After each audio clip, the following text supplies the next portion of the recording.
What's up, everybody? Welcome back to another episode of the Banner Report podcast. I am your host, Cody Adams, and as always, I am joined by my co-hosts, Steve Crowley and Jacob Pierce. We are coming to you on June 30th.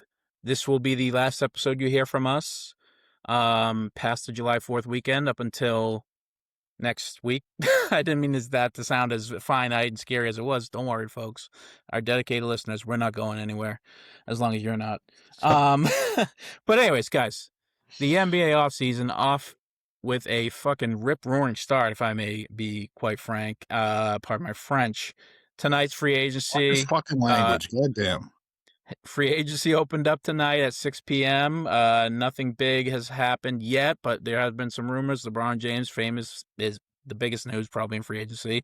Stepping away from the Lakers, they're mutually parting ways. So LeBron is now a free agent about to hit the market and go somewhere, and we'll talk about it all upcoming here shortly. But first, since you last heard from us, boys, trades. Which one do you want to get into? How are we feeling? Pretty awesome offseason, unless you're a Celtics fan, right? How are we doing? Just waiting for something to happen there. Yeah, I mean, I feel like it's been very exciting for most people, and it still is as a general NBA fan. But yeah, I kind of just been checking the Jaylen Brown notifications over and over and over again to see if we're finally going to get some clarity there. And it seems like at this point, I don't know if it's going to happen. I don't know if a trade will happen because I don't think the Celtics will sell down like the other GMs are trying to strong arm them into doing. Yeah, and there's a lot of moves being made around the league that are sort of leading towards you think. I mean, we'll get into the speculation with Jaylen Brown and him liking tweets about how this, hopefully he gets traded to a city that respects him, which is, awful shit if you're a Celtics fan, because that's not true. That's not how I feel about Jaylen Brown. Jaylen Brown will never have to buy a beer in this city ever again. Ever again. Never, ever again. This city respects him and loves him and doesn't want him to go. It's a few vocal people that are, for whatever reason, you always have the casual fan base for any fan base that's shitty, being like, fuck him, he doesn't want to be here, get him out, blah, blah, blah, blah. That's not, three educated fans who watch the sport every single night. That's not how we think. That's not how much of the dedicated fanship in Boston feels. But we'll talk about how that relates. There's a trade. There's a few teams out there that have made moves that are sort of like posture moves almost.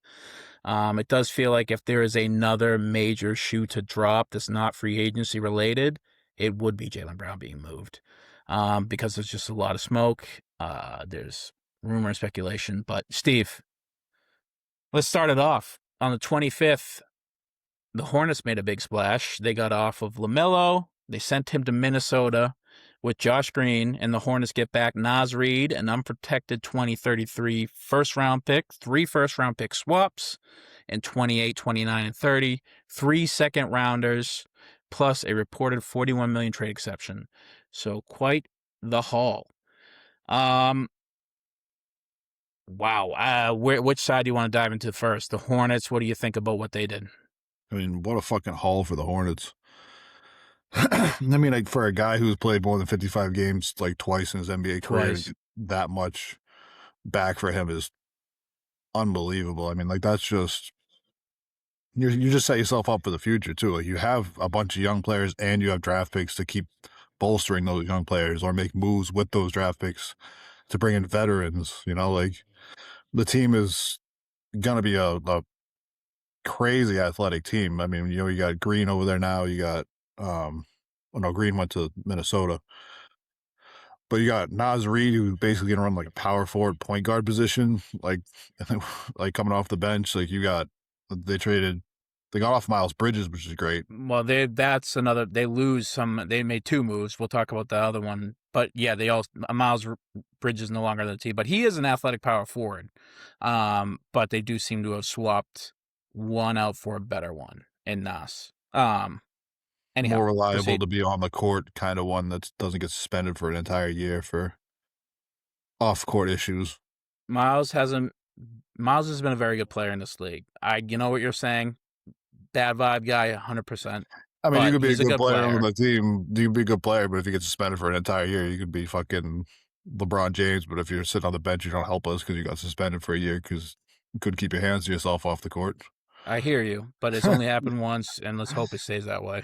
I'm hoping it only happens once too, but that doesn't mean I want the bad vibes on my team, and I'd rather have a guy like Reed, who, by all accounts, is great vibes. Everybody loves him. Huge vibes. Everybody in Minnesota loves that guy.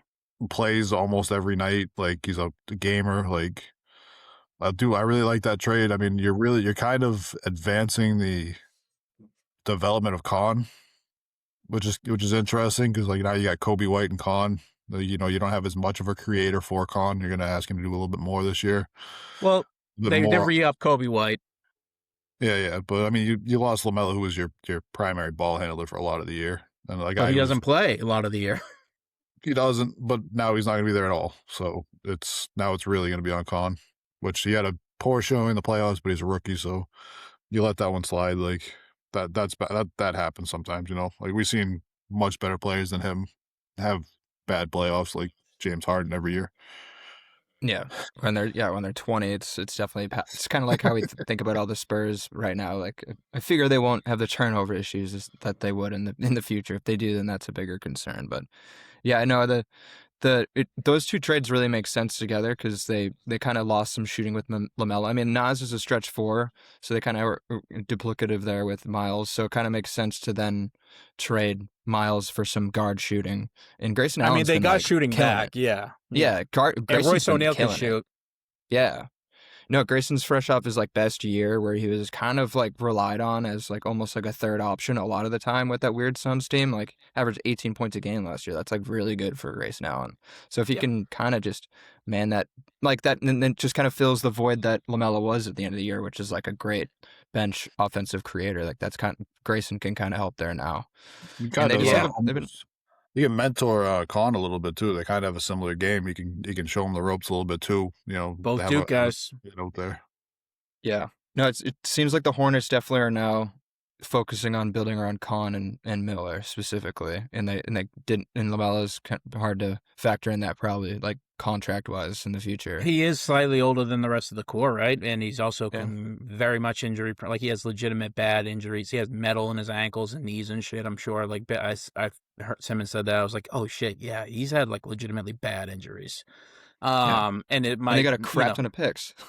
Yeah, that's the thing. At the end of the day, whether or not the Hornets are title favorites next year and the next 3 years, whatever, they're probably not. Whether this is whether they stay where they were last year, which is like, you know, a 500 team that's going to fight for the play-in, or they get worse. This is incredibly smart dealing.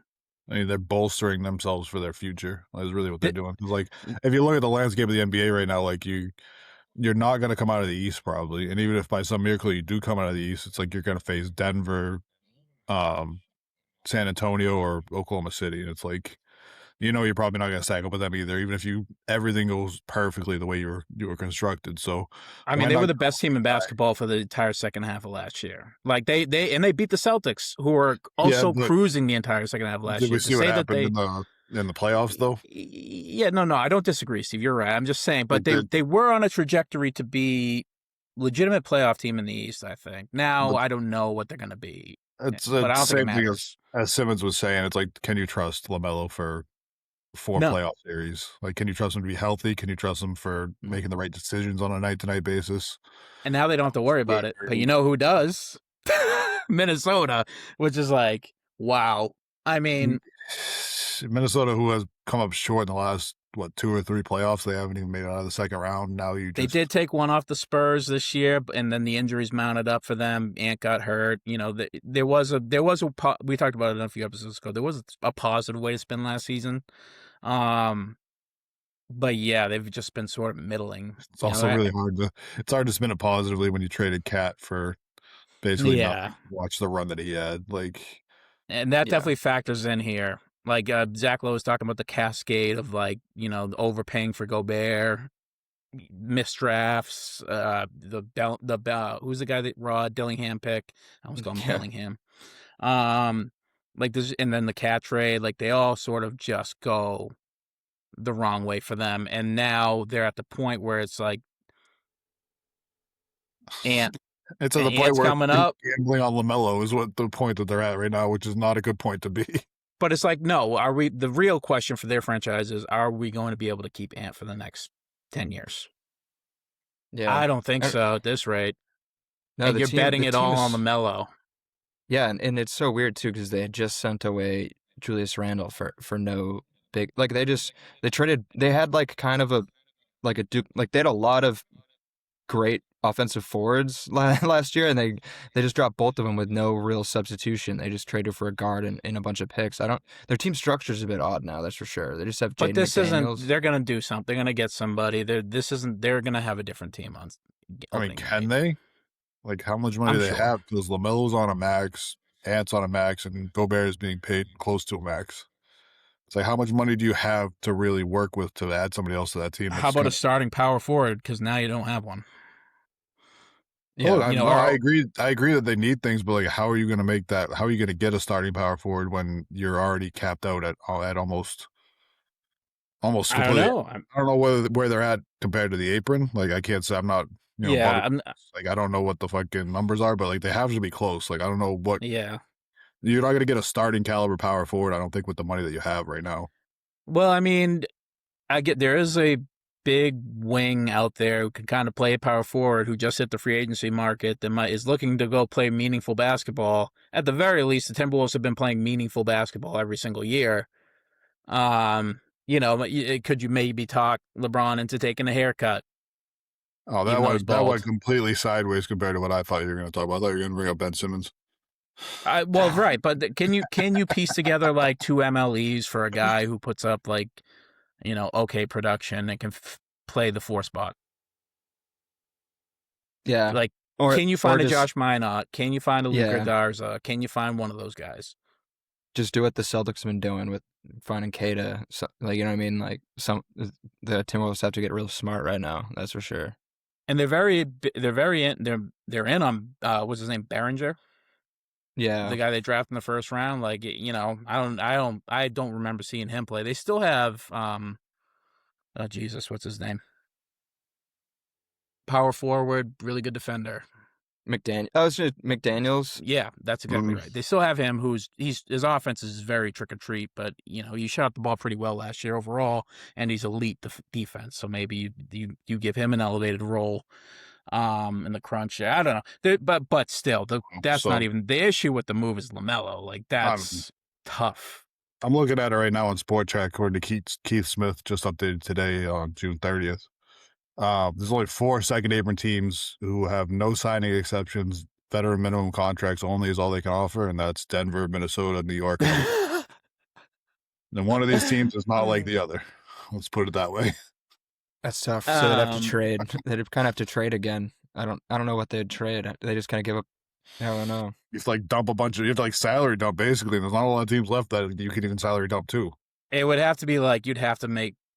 I can think McDaniels is making money. I think you'd have to probably get off him, but he's the player I'd want on my team. If we're gonna make a long. There's only 3 teams that have cap space right now. It's LA, Lakers, the Nets, and the Bulls. Sweet. 2 of those teams don't matter, and one just lost LeBron James. Like, which one of those teams are you going to salary dump somebody on? Basically, is like your only option. I don't know, but it's just. I have a question for you, Cody, because we had a debate about this when we were talking about the Timberwolves getting rid of Julius Randle and not getting anybody back for him, and then it turns into Lamelo Ball. Like, is eventually what they're getting for him. Who do you think this makes the Timberwolves a better team? Or do you think they were a better team with Julius Randle? It's really hard to say. It's because all of last year they needed a point guard, and they got a point guard. But now they don't have a power forward, and they need a power forward. It's just like, it's risk. It's a lot riskier of a play, but there are nights that Julius Randle could never do. Well, that's not true, but not as often can he do what Lamelo can do, which is, he can average a 40-point triple-double. Not average, but get one for you. Yeah, it's like one of the teams in this equation did a very risky move, and it's really hard to say what the hell they're going to look like. And the other one, the Hornets, it's almost like a no-brainer with what they got back. Like Naz Reid is the 6th man of the year and 1 million picks. Like one of them perfectly makes sense, and I'm looking forward to seeing what's going on. Minnesota, they have to do another deal for anything to make sense right now. Gotta love the East, where it's now we got like legitimate players, back in the conference, like legitimate. And I'm talking about the front offices, like the Hornets have, since Jordan is out, like they've made awesome moves, and now they're legit, like smart. They're a smart organization. God damn it, they have Charles Lee, brilliant. Like they have a great coach. This is really smart moves across the board over the course of like the last 4 to 5 years. And this is just another one where it's like you reloaded and you obviously have a guy and you got off a troubled guy, a good guy, but a troubled guy. I mean, but even in deft fashion, like the Bulls have a direction now. Yep. Like the Bulls haven't had a direction in like 5 years. Now all of a sudden they've decided where they're going to go and what they're going to do. And the Wizards are the team that has legitimate talent, not to win a title, right? But to be to not be the worst team in the goddamn NBA. Yeah, like you can't mark off the Wizards as like an off night for your best guys. No. You have to put them out there to compete with them. They're going to throw out 7 guys who are all under 25, and they're fighting for every single minute. So that's going to be a tough out every night. And then there's going to be like about 35 games a year where Anthony Davis and Trae Young both play, and that's going to be tougher to deal with too. Anthony Davis is another guy who's rumored to not, like he might not stick, but I don't know. The trade market the Wizards said they're not going to trade with the with the Warriors. They said they will not trade Anthony Davis. I just think that what they get back would not be. Yeah, that's not Anthony Davis. I think that's the thing. The market is really bad for AD, and I think that's what they're saying. They're like, hey, we're just going to keep him. And even then, like if you're trading to the Golden State Warriors, what are you going to get back? Well, right. They don't have any players that you want, and their draft picks are not going to be that great. They're not going to be bad enough that the draft picks are going to be good. They're not going to be good enough that you're not going to have to take those draft picks if they're protected. You know what I mean? Could the Wizards be stealthy Celtics, like a stealthy Celtics trade team for JB? That would be like a real smart move if the Wizards try and trade AD to the Celtics with whatever else you need to make it work. I don't want AD. Trade one of the young guys. Well, you're not getting the number 1 pick. You can just check that off your butt. You're not getting that, but maybe you can get like my fucking list. I don't want to get Trey Johnson. Maybe you can get last year's first round pick. How many games did AD play last year? Yeah, but honestly, AD would if we got a healthy AD, I'd actually be. I never want Jaylen Brown off the team. Development fucking meme. Like fucking, it never works for anybody. Everybody talks themselves into it working, and it never works. But it could work for us. Like, no, it can't work for us. It's AD is never going to be healthy. Like, he hasn't been healthy. I'll just say this. The profile of AD is exactly what the Celtics are looking for.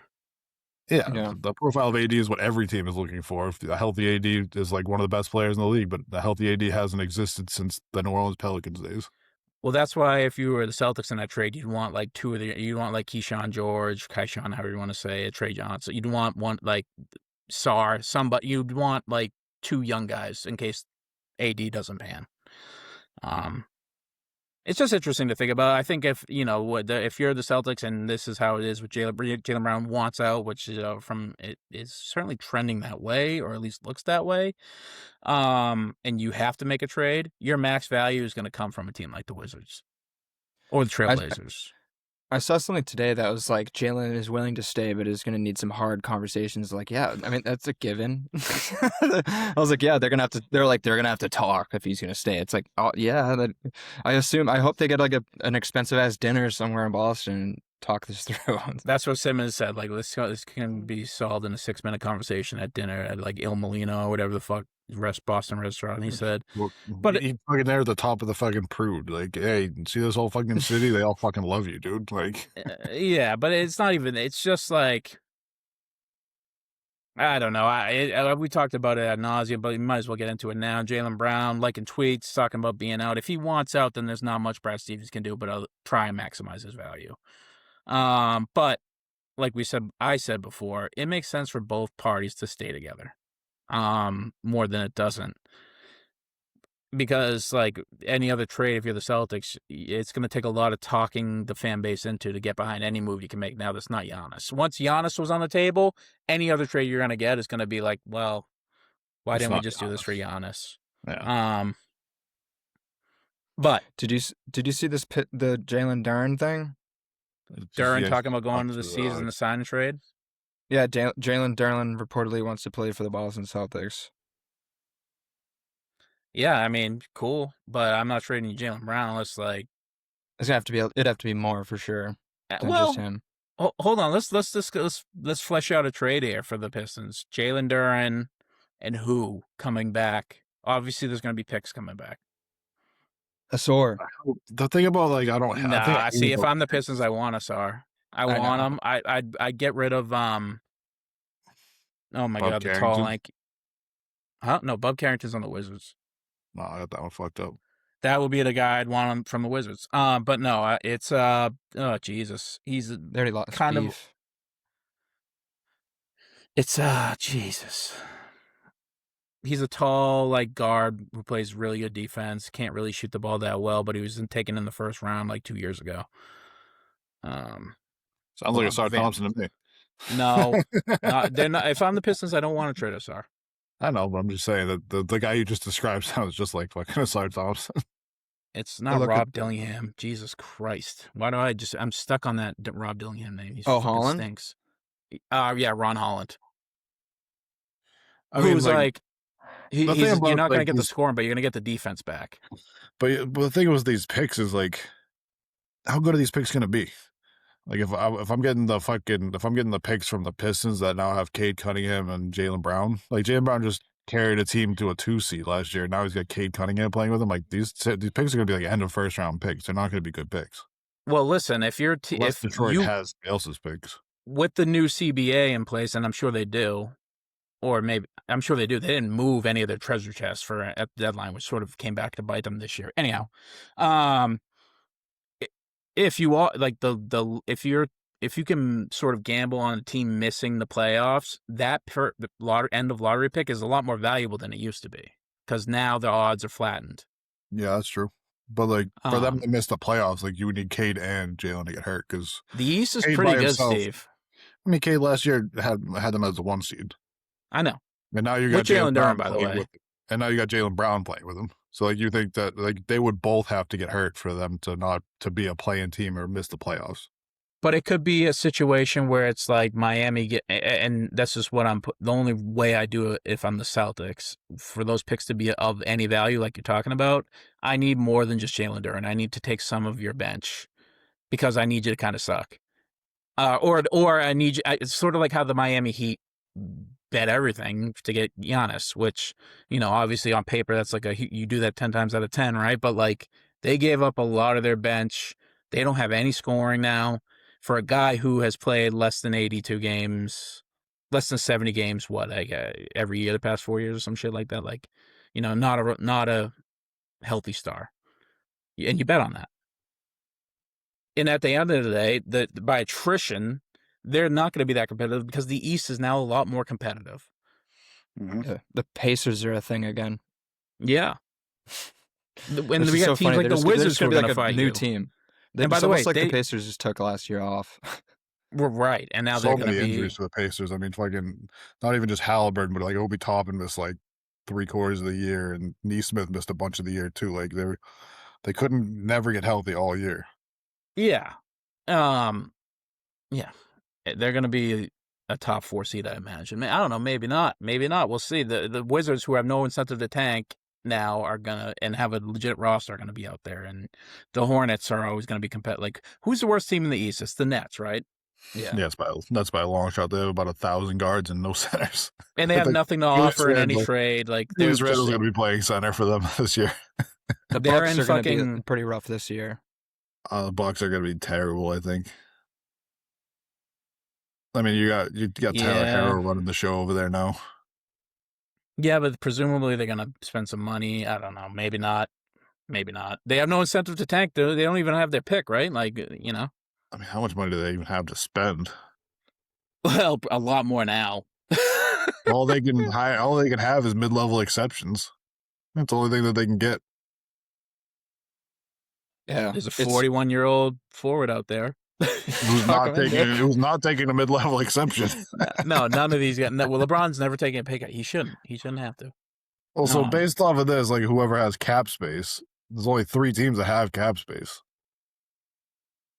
I mean, yes, but I'm just saying the Bucks with the roster right now, yeah, they're presumably bad, but if they wanted to, they could bring in some guys to be like, Well, I'm just saying for the relatively LeBron, competitive. if LeBron wants to get a bag again, there's only 3 teams that can give it to him. Oh, yeah. Well, we'll see. I mean, he's very heavily rumored to go to the Warriors. How funny would it be if Draymond took that, declined his option, and they're like, "Yay, sorry, Draymond, we don't have any money left for you. Like, sorry."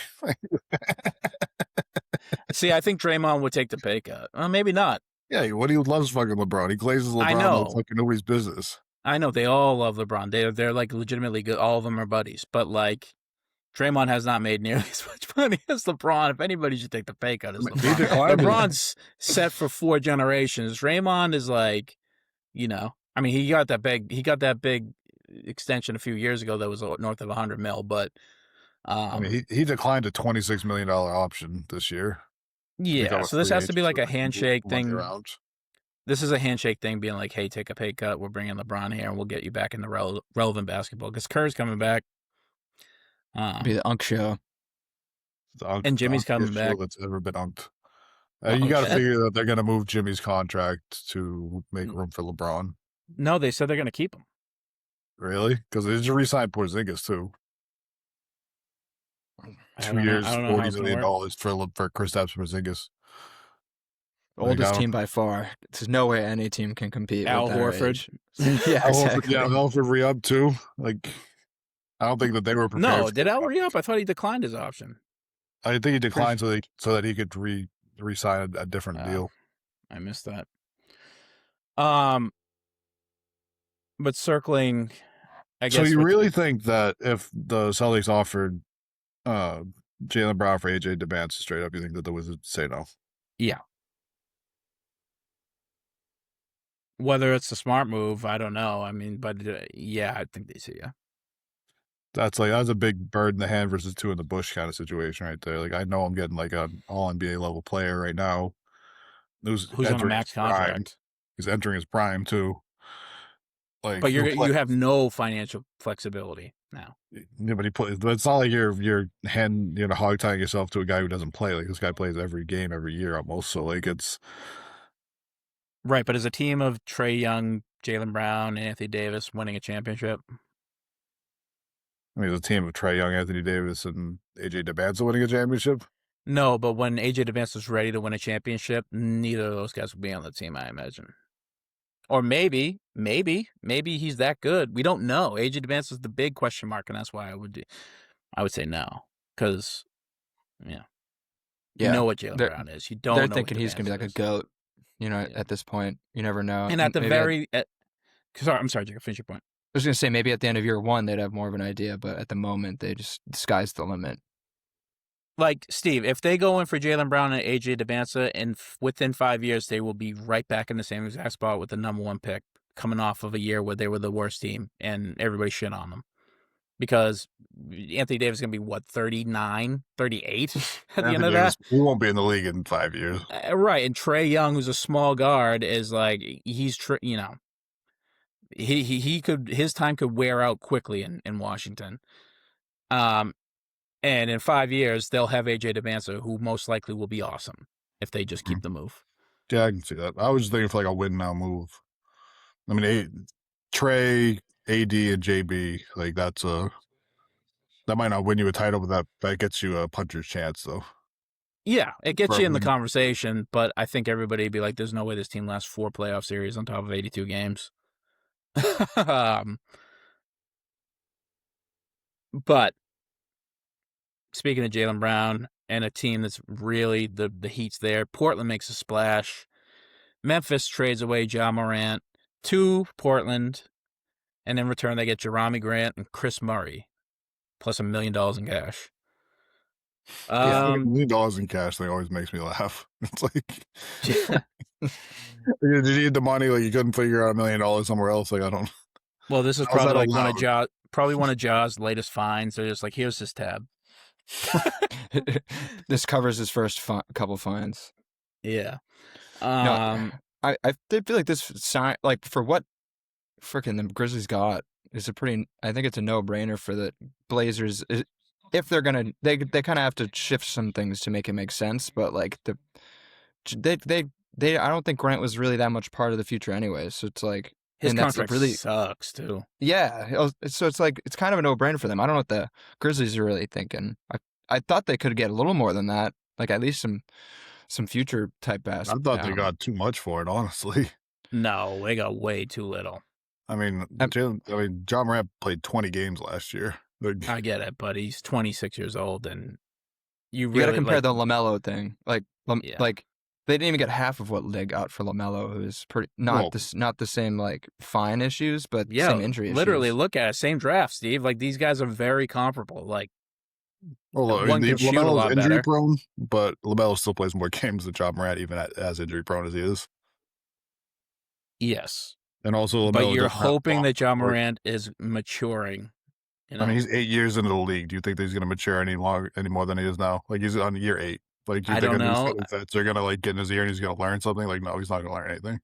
Portland believes that he will because they wouldn't do the trade otherwise because they have $1 million point guards. Hey, I didn't say that the Portland was doing something smart here. I think they're doing something dumb. I mean, this is smart. This is smart business. This is great business by the Grizzlies. I mean, like you got Jeremy Grant, like you got a guy who actually plays. But is on like the same deal as Ja. It's expiring though. Then you don't have to resign after 2 years. He's got 2 more years on it. Jaws is 2 more years too, but he's making $42 and $48 million or something like that in the next 2 years. He's also significantly younger and a better player, by the way. I mean, plays 30 games less a year. Like I don't know how that helps you. Yes, Steve. Precipice like that, then nobody will make the trade. You're not if you're the Trailblazers, you're not you think that it's going to be different. They believe it's going to be different. I understand what the Trailblazers were thinking. I believe it's going to be different. I'm telling you that they're thinking wrong. But I believe he'll play more than 20 games. Do you think he's going to play more than 41 games? Like, do you think he's going to play more than half the season? He hasn't played. I mean, it depends on how the team looks. He hasn't played 6 consecutive games since the 2022 season. He'll play more than 40 games this year. I'll book it right now. All right, I'll bet you right now. How much? I'll put $100 on it that doesn't play more than 41 games. Can you give me the he tore his ACL on a freak thing exclusion? No, because it's John Morant and this is what he does. He gets hurt every year. Yeah, I mean, who knows? I'm definitely not giving you an exclusion when him and Denny Avdia are in the fucking locker room playing with their fucking IDF guns either. Who knows how good the Trailblazers be with it? I'm just more comparing the deals.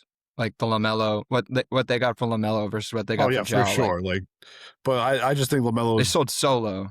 I think Lamelo had a good year last year, and Ja certainly did. Really good year last year. Ja had played 20 games last year. Ja averaged 19, 3, and 8 last year, and Lamelo averaged 23. Okay, but Steve, I do want to say you did start this whole podcast by saying Lamelo has never played more than 50 games, 55, whatever many. You said 50 games twice in his 6-year career. It is comparable with the amount of missed games between these two. But one of them's coming off of a healthy year, the other one's coming off of another year where he missed 60 plus games, and then one of them's been a lot more successful than the other already in terms of wins. I mean, they both made one's been in relevant playoff games. They both made the playoffs one time in their career, so I don't know why. Yeah, but Ja's played and won a series. They won a series. Yeah, and the Hornets only made the play-in too. I thought they only won the fucking. I thought they won the play-in game and they got smoked by the 1 seed that year. I forget what year it was, but they won a series in the playoffs. No, sure, LaMelo did have a good year, but I honestly think it was more of the Hornets having a good year and LaMelo having to take a lesser role for that to happen. Yeah, you know what I mean? That's exactly what happened. LaMelo went from basically last year proved that LaMelo should not be a top option if you want to win, and he's getting paid $500 million.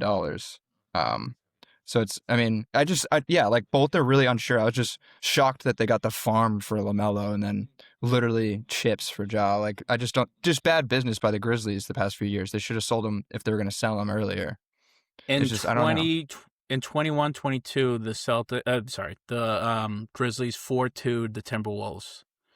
And then lost 2-4 to the Warriors that went on to, that was the team that won the finals, I think. That was the team that beat us in the finals. So that's a pretty good year. You lost to the team that won the NBA Finals. And you also took a series against Ant. Was that another year where everybody was hurt on the Grizzlies? Like, I don't remember. I feel like that, that's every year. I feel like that's every year with the Grizzlies, or not the Grizzlies, the Timberwolves. Either way you slice it, that's 4 more playoff wins than Lamelo Ball has.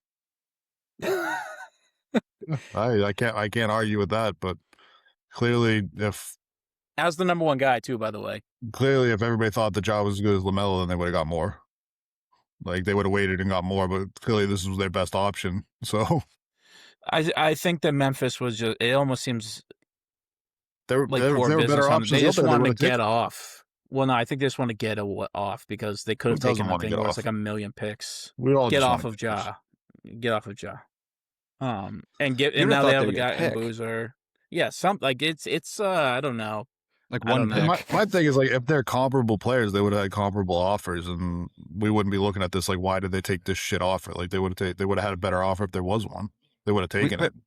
We can't really say that, like, though. NBA GMs are viewing it the same way I am, where it's like, he's not worth that much. It's a fucking high risk. People are also out there saying Jaylen Brown's not worth. I was just about to say that. We can't say that because we think Jalen's better than he's being valued.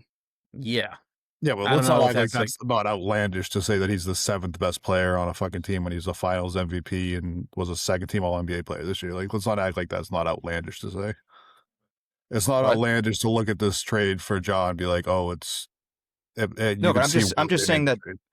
It's a lot of times it's just politics, and it's just you're justifying the GMs being like, this is actually, if there's obviously no market and they agree with me because he got nothing in return.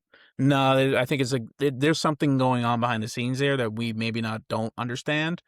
I think what I would suspect it to be is that the Grizzlies were like quick fire, like, we got Boozer, we got the guy, we're selling we're going to go into a full rebuild here and get Ja, just cut the saga here. Okay, but like, if you're going to go to a full rebuild and you're already committed to that, then like, why would you just wait for a better deal?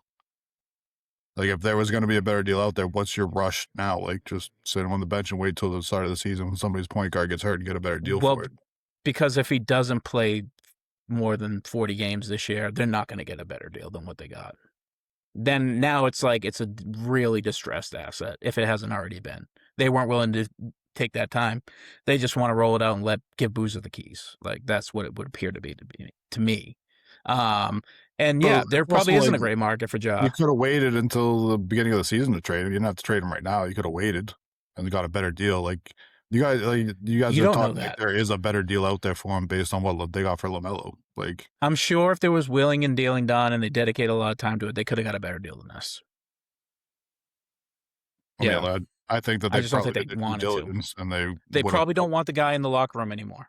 Well, there's not even going to be a locker room until fucking October. So, like, you have a couple months to figure this out where you didn't have to pull the trigger in June. See, if they're going to be playing summer basketball together, like, teams are together running camps and shit. Like, they just don't want him there. Yeah, it would appear to be. Maybe you're right. I don't know.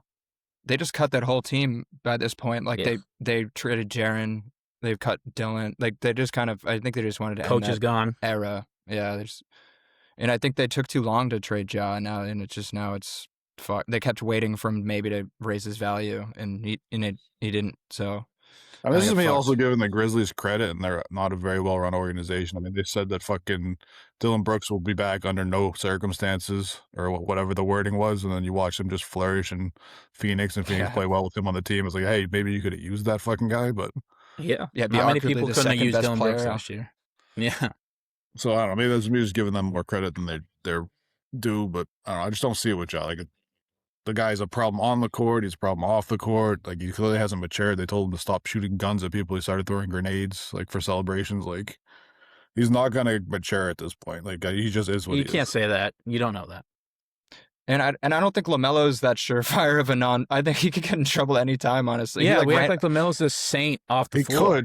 He could get in trouble anytime, but he hasn't. It got swept under the rug, but he ran over a kid's foot and broke his leg that was trying to get an autograph like a couple years ago. Like, he gets all these speeding he gets these speeding violations. Like, I never want to predict that because he's a fun player, but he's a risk, definitely. That's for sure. Yeah, he's for sure. It'll be interesting to see him and Ant. At least I think LaMelo at least is friends with Ant. That'll be interesting to see. You're talking about needing an adult in the room. But yeah, Steve, I think this might be more of a commentary on how desperate the Wolves are. Like, I think this is like, you gave up all that for LaMelo when, like, there's a very comparable guy out there that went for way less. And as we're seeing with all these guys, including our own guy and Jaylen Brown, these markets are not as big as you think they would be for these guys. Even for last Giannis. year. I'm just looking at last year and saying, like, LaMelo and Ja were not comparable last year. And that's what teams have to. Yeah, Jason Tatum was not comparable with Anthony Edwards last year. He wasn't because he was hurt all year. Well. But also, like, that's a completely different argument too. Like, but I'm saying you could just take any small sample size and be like, but I'm over thinking a whole season sample size last year. One of them played 20 games. One of them played almost 60. So that's the sample size I'm taking from last year. And if you take all of last season, one of them didn't play, one of them did. And that's why Morant was playing well when he was playing too. I actually just looked up the stats. They're not that much different than you'd think. Yeah, it's like you're blowing this out of proportion. It's like 27-4. LaMelo only had 27-4 last year, and Ja had 19-8-3. So it's like very similar and similar efficiency too. They both only shot 40%. But what I'm looking at is games played last year too. That's a big thing for me. If I'm going to trade for a guy who's going to be making $40 million a year, like, I need to know that you're going to play. And do you think Jason Tatum's going to play 60 games again in his career? And Ja Morant has been on a slide downhill. Like, he's trending towards playing less and less games every year. Like, it has not gotten better. Okay, but his issue aren't injuries, unlike LaMelo, who's forced to be out because he can't play. Well, Ja Morant, what was he missing 60-some games for last year then? Well, this was it, but it was also a mixture of tanking. They didn't. I was just saying, once Edie couldn't come back, like, they were like, "Fuck it, we don't have a team. Let's sell it. Let's sell Triple J, and let's go into the rebuild."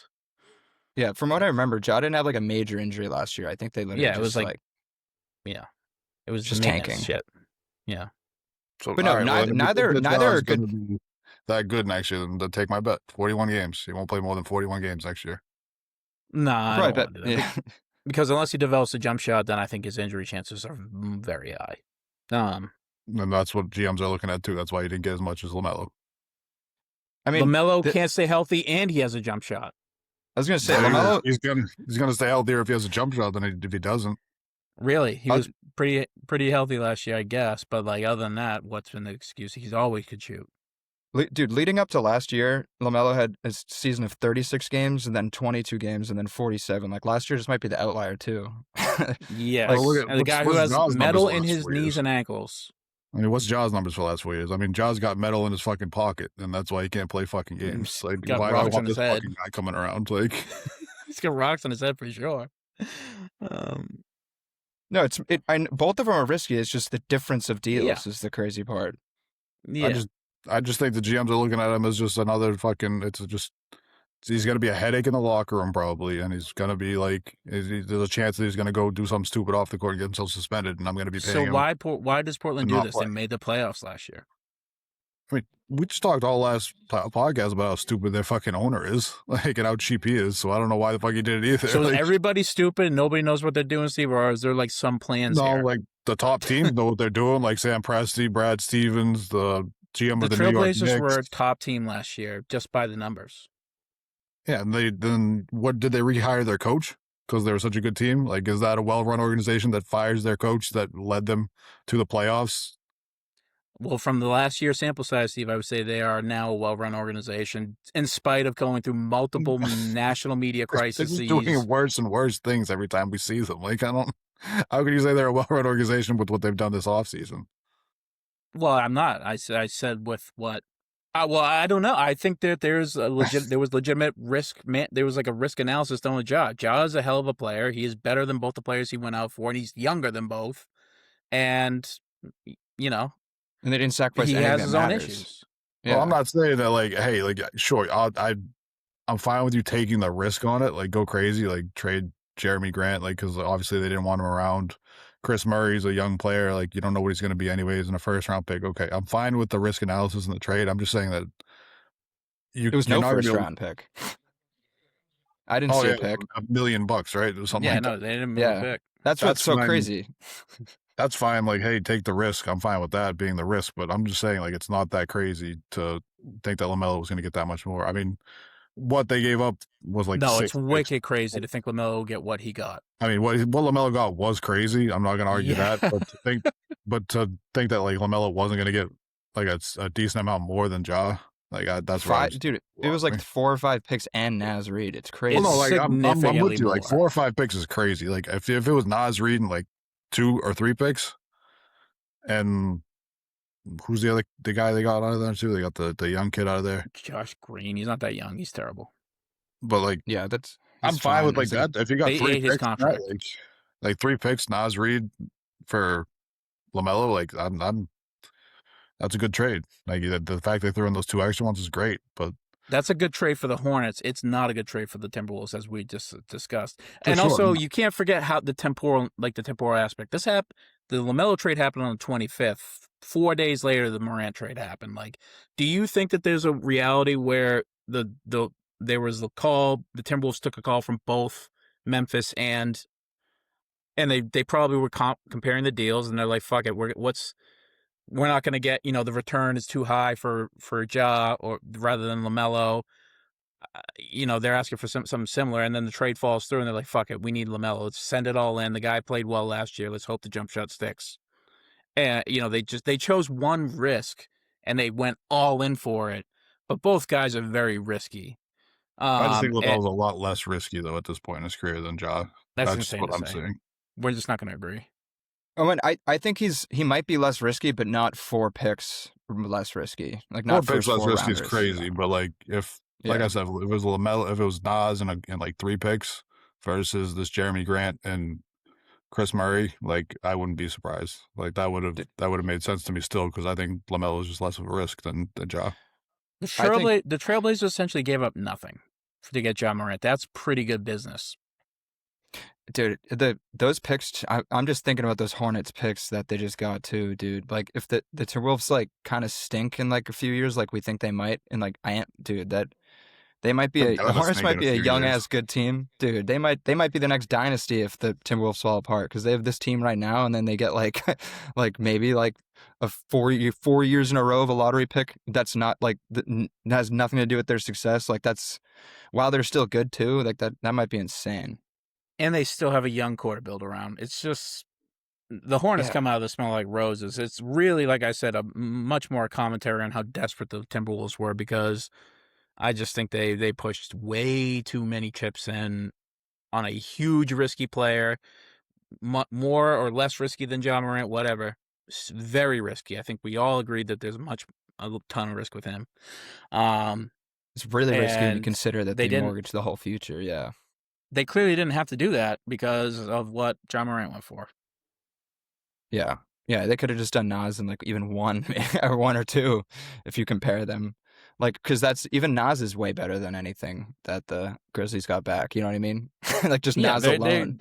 Murray might be something, but he's not anything more than a solid 3-and-D guy. I don't think. Like we've seen enough of him now where it's just like, all right, you might not even be a guy in the league in 4 years. Jeremy Grant was solid, older, on a horrible deal that only goes on for 2 more years. Essentially nothing. They got like nothing back for a guy who spent 7 years there and won a playoff series with them and has taken them 3 times to the playoffs. So it's just like, I know a team might be worse than the West. That's for sure. Yeah, I think Grizzlies are going to be very much in contention for that number 1 pick. Like who do their lineup's gonna be atrocious. It's gonna be like Cam Spencer, Cedric Coward. The Blazers better hope they don't run into a fucking scoring guard in the league, because they want to put out Ja Morant and Dame Lillard as their starting guards next year. They still have Drew Holiday out there. Yeah. And they have the Kumara. Yeah, but you still have 2 fucking undersized guards who don't play any defense. Like that's still 2. That's why you play. Points. That's what Drew did here. When Pritchard was out there, he would cover for him. Yeah, but it was 1 Peyton Pritchard versus Ja Morant and Damian Lillard. Then also like that they had Kristaps Porzingis sitting at the back line versus Robert Williams, Donovan Clingan. Yeah, and then you had 2 solid rim protectors. Also had Jason Tatum and Jaylen Brown out there with them too. Like Danny Avdia, who's a solid wing defensively as well. Kamara. I'm just saying, like Kamara, who can cover for everything. It's gonna be bad defensively. That's all I'm saying. I couldn't Yeah, I disagree mean, more. I think if anything, they're going to be good defensively. They were good defensively last year. And if it trends the similar way where they're just like gambling, like one of these two is going to be not healthy as all. You're going to have one, you know what I mean? Like Dame and Ja, like if they just split time, like one's healthy for half the year, the other one's happy for half the year. Damian Lillard is going to be a tough gamble. I don't see him being too much of a factor in the calculus of the NBA next year, just because of age and the injury. He seemed to have been like the last real casualty. Hopefully, the last real casualty of this type of injury. Yeah, I have no idea what the hell Dame can even do anymore. It's just shoot the ball well. Yeah, maybe he'd be a bench creator. I don't know where his ego would be at with that, but he'd be a pretty elite bench scorer at least. If he's even any semblance of the player he used to be, it's a solid guy. And they're not even paying for him. No, minimum, and fucking Milwaukee's fucking paying him still. Yeah, so it's like honestly, the Trailblazers got something cooking, and now they're obviously heavily linked to the Celtics for Jaylen Brown. I don't know. Yeah, for all that's said about Ja, I don't want him. That's for sure in any deal. I'd like Scoot maybe. I still believe in Scoot, but yep. If anything, I think the realistic package would be like Klingon, Drew. I would like Kamara. No, I'm all set there. I don't think you can make it work even with the money. I was gonna say, I think he's actually kind of getting paid still pretty heavy. Yeah. So you got to eat that for one more year, I think. It'd work with Klingon because he's on a rookie deal. But yeah, what did Rob just sign for? Like over 10 mil a year? 44 million, I think. 4 overall. for 44, so 11 each year. So I mean, you would throw it if you want to get Rob and Klingon. You'd throw in like Jordan Walsh or something like that with it. Like you don't need three centers. Well, I mean, if you figure Rob's probably going to be hurt, you probably want 3 centers. Like, yeah, but cheap deal anyways. Like, who cares? Klingon's the prize. Drew is the known entity who's a solid vet. I think Kamara is. No, Klingon's better than Kamara because just sheerly on the size and the fact that he can shoot the ball at his size. Yeah, he's very good last year. Oh yeah, for sure. And he ended up like shooting pretty well at the end of the year, which is he's just a behemoth, and the league is full of them now. You kind of be nice to have one of them. Imagine it like he'd match up pretty well with Jokic, that's for sure. Dude's a hoss. And you can roll it to double big with him and Nemi because he can stretch. He can go. The Klingon would be the player I'd want back. But also, I understand why the Blazers would not want to get rid of a guy like Klingon because he's that good. But for Jaylen Brown, it's a no-brainer. Yeah. With picks, obviously. With picks, I forgot about that. But yeah, we won't know about Jaylen Brown. Every single minute I'm looking at the phone, I get the little Twitter alerts from Shams, and my heart skips a beat. But it does appear that there was a report earlier that came out that said that he and the market involving the 3 biggest teams, like the Trailblazers, are not that much. Like they're not willing to part with too much for JB. What was the other teams? The Nuggets are not even like considering it. What would we even get? We'd get Jamal. It'd be Jamal and Cam Johnson. Tossing a pick or 2. Something like that. Because that helps. So I think it would be Jaylen Brown and Sam Hauser, I think, for Jamal. And that sounds right. I think then Jamal and Cam. And the Nuggets would want to do because they save like $10 million to get underneath the second apron. So that would be a reason they could start making moves and rebuilding around Jokic. And the Celtics are in the spot where they have like 3 solid ball handlers, and Jamal could be like, he can take a reduced minutes amount for his injuries. And, there was Simmons sort of talked, I wouldn't do the deal personally. But as you know, my stance on this matter. But comparatively to like other options and other like that's a better deal than the Blazers deal, I think. The Jazz could give up a pretty good one too. Jamal Murray makes a shit ton of money, dude. And I know, and Cam Johnson, I don't really know. Cam doesn't have a bad year last year, but I mean, coming here, he's reduced minutes, spot up shooting. It's a little bit better over here. I don't think he's got some stank on him too. Jamal just had this worst playoff run by a million. Yeah.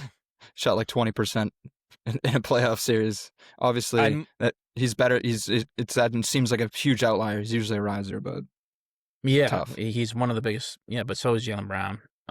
So you'd be trading off a guy who rises to the occasion for another guy rises to the occasion who's much less healthier and not as good of a player. I'd rather the Trailblazers one because you get Drew back. Obviously, that has sentimental value to me. But two, I think he would have been so good on this team last year. I think we need that veteran presence to handle the ball. Ball handling and turnovers were an issue last year. Klingon, that's your center for the future. He's under a rookie contract. Drew comes off the book soon anyways. Like you get a little bit more space and flexibility with the lineups with that squad. You're not going to get a comparable player back no matter what. So I don't think you can look at it like that. You're never going to get a 1-to-1 trade in the NBA. Like there's never been a 1-for-1 both teams win trade in the NBA. That was impactful, I should say. I think Giannis I think Jaylen Brown. I weirdly think Jaylen Brown for Giannis. Both teams win in that trade. You don't think one team comes out ahead of the other one? Well, ideally the Celtics would, right? We win a title. We'd be much closer to winning a title. You don't think that one team would be getting more than the other team would be in that trade? On paper, we'd be getting the better player, but his risks mitigate how much better he is to me. And the Bucks were in a spot where they could get a guy who is probably the most trade value on the market right now, besides the guy they just traded for. They got shit back in the fucking Heat trade. They got Tyler Herro. That's the prize. And Kel'el Ware. I was gonna say Ware's probably the second biggest, and like Jamie, but yeah. Basically, that's not a winning team. Those guys are not going to be playing for the Bucks in 4 years. No, and we also saw them under Spo too. We know how that goes. Like when role players leave the Heat, they don't necessarily flourish literally ever. So we'll have to. It's kind of hard to even weigh that because it's like, it's like he just breeds good role player potential, and then see him go. Like, what has Caleb Martin done, or Gabe Vincent, or anyone that was torturing us on that team? They're kind of fine on other teams, but not necessarily what they're like on the Heat. It's like the same thing Jokic does with role players. Like role players play so great for him, and then like they leave, and then all of a sudden they get the bag somewhere else, and they're not as good, and then they come back. Yeah, I don't know what the Nuggets are going to do in general. Like they got to somehow get off of Braun. Nuggets are in an interesting spot. They have a top 4 guy in the league, top 10 guy maybe all time, in his middle to end of his prime. Let's say, still playing at the best he's played, and they just kind of have no plan, no space to do much. Tough spot for them. It feels like they're just falling into the Bucks. Stuff. Yeah, like if I was the Nuggets, I would go for the Jaylen Brown trade because I think that helps you reset your clock a little bit almost. Like you're getting off an aging Murray, you're getting off of Cam Johnson, and you're getting under the second apron so you can start making trades and like bolstering your team again. Yeah. But with Jaylen, I hope Jaylen I say that to say that ultimately it does seem like the market for a trade, the desire for a trade for Jaylen Brown has dropped to the point where now the Celtics are like, that offer is insulting, we're just going to keep the player. So it does seem like it's trending more towards them sticking together as the trade market, the fervor dies down. But obviously, if it's a thing where Jaylen is forcing the hand, then it's going to be, the Celtics are in a no-win spot there. Brad's in a no-win spot, and we'll be the ultimate losers of the offseason because we lost Jaylen Brown because we tried to trade him for Giannis, didn't even get him. So, well, we all know that like the Celtics, whenever they make a trade, it's always like out of left field. Like it's when everything's quiet, nothing's going on, then all of a sudden it's like, oh, the Celtics just made a giant trade. Yeah, I mean, then we'll know for sure that it was Jaylen Brown forcing the issue because I don't think now I think Brad is to the point where it's like that offer is going to be something that blows my socks off before I say yes. Other than that, it's Jaylen Brown being like, trade me now. Brad's not going to make a trade to make a trade. Brad's going to make a trade to make the team better. And he's already said it. What is it for 4 first-round picks for JB? Is that what he said? Like, that's the price Well, he didn't say that, but it's been reported. That's what when it has been. When teams have offered things for Jaylen Brown, the asking price has been 4 first rounds, which I don't feel like is crazy when you look at Lamelo Ball just got 5 or 6. Like I would say that's a fucking 4 first-round picks. We better be getting some players back for that. One star and that. Yeah, that's not that it's very rare that a guy of this caliber gets moved. I mean, it already happened once this year, but yeah. I mean, how rare is it anymore? I mean, Luka a couple years ago. I mean, that was so out of left field. That's what I'm saying. Like, it's not that uncommon anymore. Now this league is getting weird in the offseason. Well, just look. When was the last time top 10 players have moved? I mean, besides the 3 big splashes, well, Jalen being included. Jalen, if he gets moved, Giannis, Luka. Does LeBron count for leaving in free agency? Unfortunately, he's not a top 10 player to me. Kawhi's like top 20 now. I'm not saying right now, but I'm saying like when he left Cleveland the first time and went. No, he's the best player on the planet back then. No, that's not. I'm talking about like the last 5 since the decade as to basically. Well, I mean, if we really want to shorten it, since the new CBA. KD, but let's just put it the last 5 years. KD. I don't know. He almost shouldn't count because he shot his way out of every fucking team he's been on. Yeah, I mean, that was also 2017 was the first time that he really did it when he went to the Warriors, and that was free agency. It doesn't really happen that often. Kawhi going to the Raptors definitely was similar. Like when that first, not really this one. Yeah. Like I mean, Kawhi can play like that sometimes still, but I mean, like when the original Kawhi move happened from the Spurs to the Raptors, that was pretty huge, and ended up winning a title immediately. Cat's never been a top 10 guy in the league. He wasn't top 10 when he went from the Timberwolves to the Knicks. I thought he was up there pretty close. No, maybe probably top 20. Boogie Cousins. No, I think Boogie Cousins on the Kings was probably close to a top 10 player. Oh, he was a top 10 player, but he wasn't when he was a top 10 player. I guess when did he get moved to the Pelicans? He was still in his prime. I mean, the 1 year was him and AD. He was 26, 12, and 7, so he was definitely like still in his prime. But was that for a trade? I kind of forget how that happened. I don't know, because Rondo ended up on the Pelicans too, and they were both on the Kings. But that also Rondo made him fucking ran around the fucking league and was played for everybody. So that could have just happened. Anyways, I say that to say it doesn't happen very frequently, and it's going to happen a lot less with the CBA. I think. But then you're right. You do see the occasional Luka, Giannis, but either way, I mean, what's the most? OG Anunoby went for 4 first-round picks. Fucking Mikhail. What did fucking Bane go for? Like something stupid. Oh, Bane went for like 4 first and like 2 seconds or something like that. I don't know. Yeah, and those guys are nothing compared to. Not nothing, because Anunoby's a champion and a very good player, and so are everybody said, but none of them are Jaylen Brown.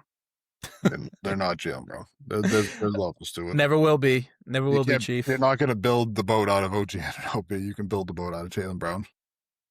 Listen, I mean, Anunoby's like whatever. They make that trade 10 out of 10 times now because he had like the most iconic moment in the finals for them.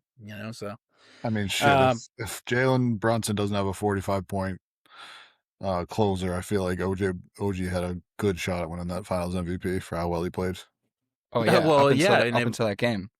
Yeah, Cat played well too. It literally was the game that sealed that last game that sealed it for Jalen.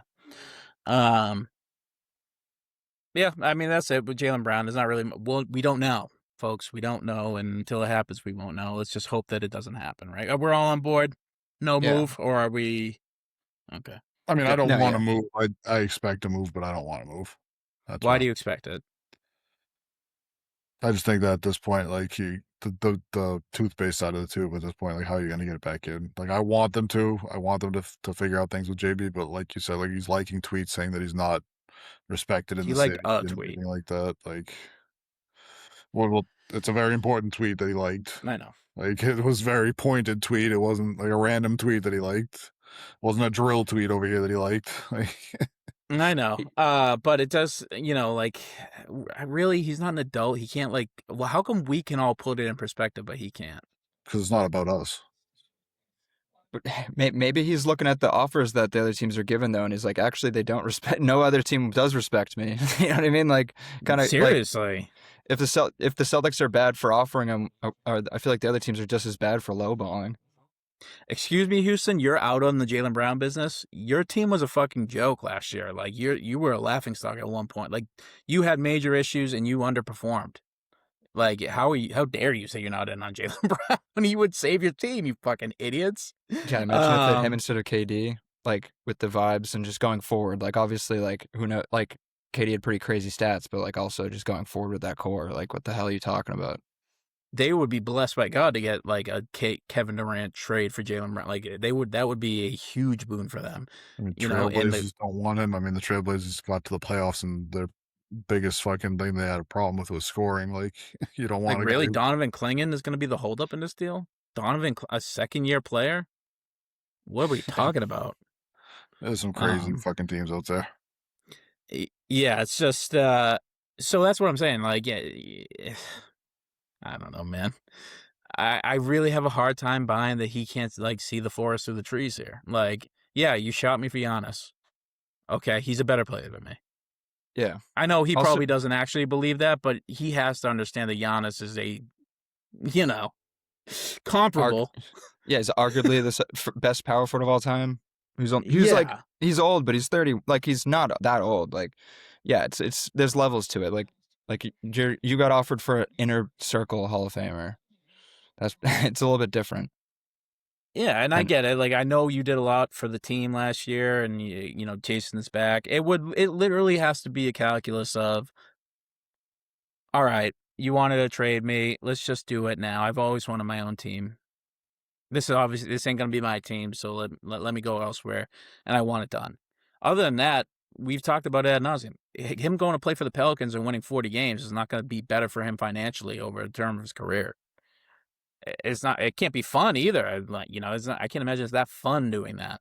Just ask fucking Zion how fun it is when the media shits on you for being a career underperformer and not living up to the hype. I mean, I would argue that if Jaylen Brown went to the Pelicans, he wouldn't be a career underperformer and not live up to the hype. I think he would do. He would be doing all he could do. I don't think the media would be shitting on him. I think the media would be shitting on the Pelicans front office for being bad. But well, with what they would have to give up, Steve, they wouldn't be a very good team. I know, I'm 100% behind you. Like I'm not saying that they're going to be a fucking championship contender wherever he goes. Like it's the same problem you have when you trade for KD. You have to gut your team to get him, so you're not going to be good. I'm just saying, like I don't feel like the media is going to treat JB in New Orleans the way they treated Zion in New Orleans, who missed a lot of games. No, obviously it's different. Was underperformed his whole career. Like JB would overperform, I feel like, in New Orleans. But with the way the NBA discourse goes, Steve, people, they get sour pretty quickly on you, no matter what. Like if he goes and sucks, there's definitely gonna be attention out there that goes like Jaylen Brown. This guy was going for Giannis. This guy sucks. NBA discourse fucking soured on him this year, and he was a second team All NBA player. Like they found a way to like his on and off numbers. Like when he's off the court, they're better than when he's on the court. It's like, yeah, no shit. Like our team was built off of a bench squad that's 8 other bench squads. Like that's what happens. Or the worst thing of this, they don't talk about you at all because you don't play relevant basketball. That's actually the worst case scenario, and that's what he's talked about. Now this offseason, all it's been about is Giannis, who Jacob just said is a inner circle first ballot Hall of Famer, top point, power forward maybe ever. He's being compared to this guy on is he more or less valuable. If he goes to the Pelicans and plays under 500 basketball, even if it's great still, he won't be talked about like that anymore, and that's going to hurt his returns overall. That, and I know that probably won't sit well with him. Yeah, you can do as well as you want, but if you're not in contention, you're not really getting talked about much. Like there's people putting up crazy stats on bad teams everywhere. Yeah. I think he just really wants to compete. I think that's part of it. I think he wants to lead his own team and compete. Well, he's not going to compete if you just said there's 3 teams with cap space out there, and none of them are competing besides maybe the Lakers. Well, no, like other teams can trade for him. Like they can make the money work and you can trade for him. But I was talking about that just for LeBron James and free agency. Like the teams that can actually give him a bag are 3 teams, but like other teams can trade for Jaylen Brown and still make that trade. And compete? No, I don't think there's another team out there that can do that. I don't think there's a team that can trade all the assets that it takes to get Jaylen Brown and compete. I'm behind you 100% on that. Yeah. Yeah. So it's like, sorry, go ahead. No, I know. I was actually going to change the subject just because you mentioned Zion. I was just realizing, like, the people we always talk, Zion, it's always LaMelo, Zion, when we were kind of talking about, like, careers that are just injury prone and weird and high draft picks like that. It's just funny that Zion, like, will Zion get traded as well this summer? Like, is all that ending in one offseason? Like, that'd be kind of funny if all three went in one offseason after we've kind of figured they'd get moved already in the past a couple times. Well, Timberwolves need a power forward. That's true. What do they have to give? Rudy Gobert for Zion, straight up. Who says no? I mean, you're not gonna. You probably need both those guys to like have a chance of contending. I don't think a 1-for-1 swap works for either team. Who says no though? Who says no? Hey, we saw what just John Morant just went for, man. Maybe Zion's in that package level too. Maybe they'd get him for literally nothing. Like they just have to make the money work. That's the only reason why they'd have to give up Gobert, because they're second. Behringer and Mike Conley's expiring. We're gonna give you like 18 fucking bench players, okay? Like they don't have it. Just to make the money work with Zion. Their team is the Timberwolves are like, I don't know. Really weird. Yeah.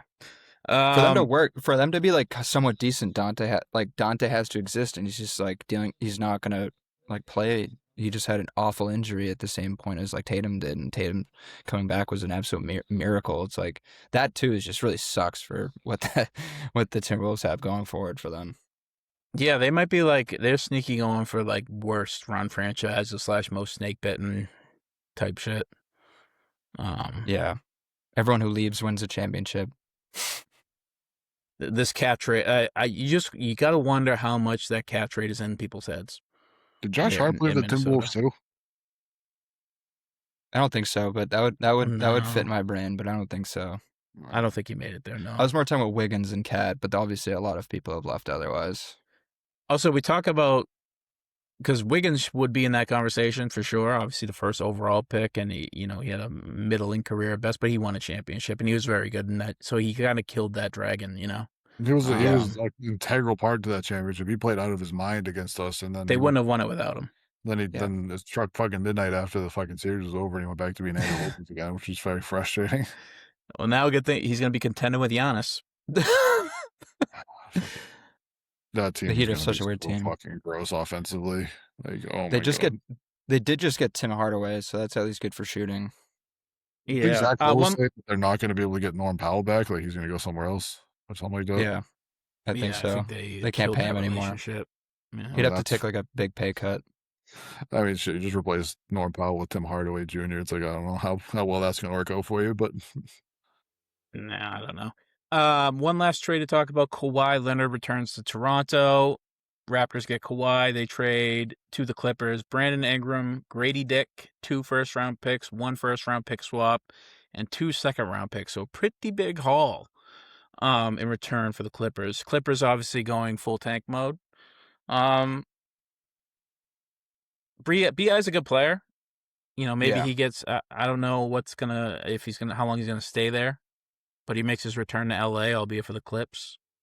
Yeah, B.I.'s always been a player that's it's he's almost like Zach LaVine, where he like puts up good numbers every year, but it always just feels a bit empty for whatever reason. Like he doesn't play meaningful basketball. Yeah, and like when he kind of does, he usually kind of shrinks too. Like if I can kind of remember any playoff series he's been in, and kind of last year too. I feel like he was there with the Raptors. Yeah. Yeah, and I feel like he wasn't it was Scotty. It felt like that was kind of pushing the victories there. Yeah.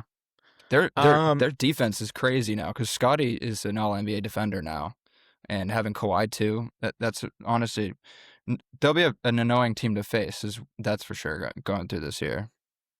Yeah, I think the Raptors they improved slightly. I don't know if this is winning them a title. No.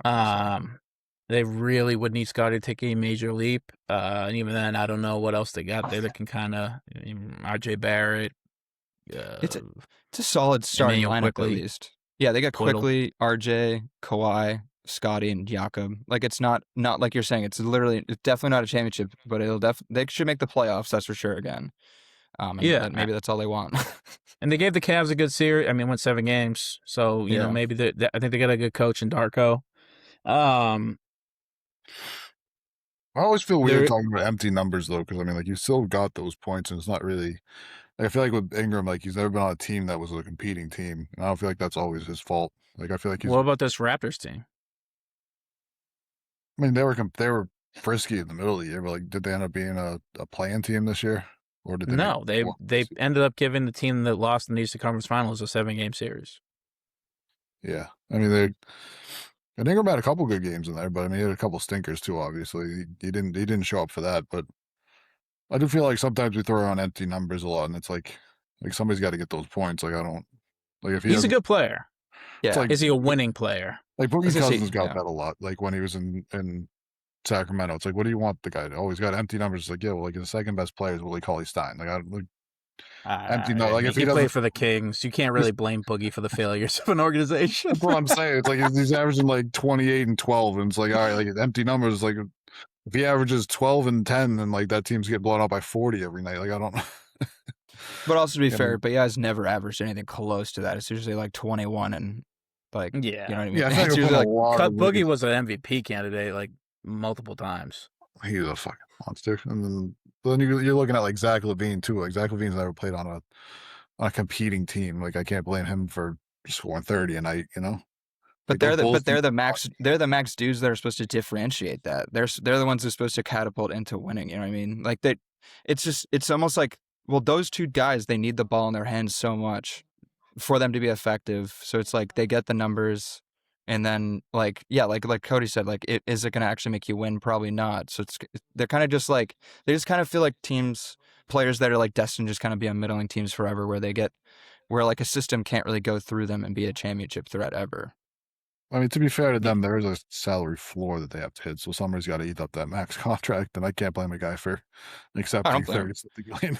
No, you never blame a player for making money, but like if the teams are paying him that much, if you're gonna pay Zach LaVine $30-some million for the Bulls, and your second best player is gonna be Patrick Williams getting paid $20 million, like he's not gonna be able to carry that team to being very good. Like that's rude. How dare you just exclude DeMar? And DeMar was and back when Nikola Vucevic like had a pulse, that team was not competing with anybody though. I think back when they were like a play-in team. Like when that team was together, like even if everything was going completely perfectly, I think that was the same time that you were looking at like the Celtics were running Porzingis and all them out there. Then you had like the East was a lot stronger back then when they were running out that team. It's like I can't blame Zach LaVine for not carrying that team, you know? Well, it's a mismatch. I mean, I just kind of felt like the Bulls were doing stuff, like, and it was a mismatch of talent and skills. Like, I don't really think a team of Zach LaVine and DeMar DeRozan can work the best together. I think they had Lonzo Ball on that team too, which is like, what are we doing here? Like, well, that's a guy who you'd hope would be better than he was, but injuries killed him. You know, yeah, I'm obviously hoping for the best for Lonzo, but I mean, like same with LaVine, kind of too. Just for building a team perspective, like you have Lonzo, DeMar DeRozan, and Zach LaVine. It's like I don't know what you were trying to go for here. Well, right, but it was just the Bulls doing things. Anyhow, Kawhi. I mean, I can't even say that because the Kings are currently paying Zach LaVine and DeMar DeRozan, and the Bulls have like some sort of semblance of a plan. Jacob's face just went. Dude, I was just looking at Brandon Ingram's career just for health-wise. I did not know how bad he did in the playoffs last year. He averaged 12 points a game on 30%. He went from 21 to that. I feel like that wasn't even talked about in the biggest playoff droppers. That's 9 points. Well, because I think the rest of the team played so well around him that he just kind of got pushed to the side. Like, wow, can you believe the Raptors are actually giving the Cavs a run for their money? And it was really because Scotty was playing out of his mind, and I can't remember the guy they have. He was like a rookie last year. He has a weird name. Power forward. Oh yeah, he's still on the team too. Murray Boyles, something. Murray he's Boyles. like solid. Yeah. He's playing incredibly well. They got Shed or whatever, who just kind of came out of nowhere for the point guard spot.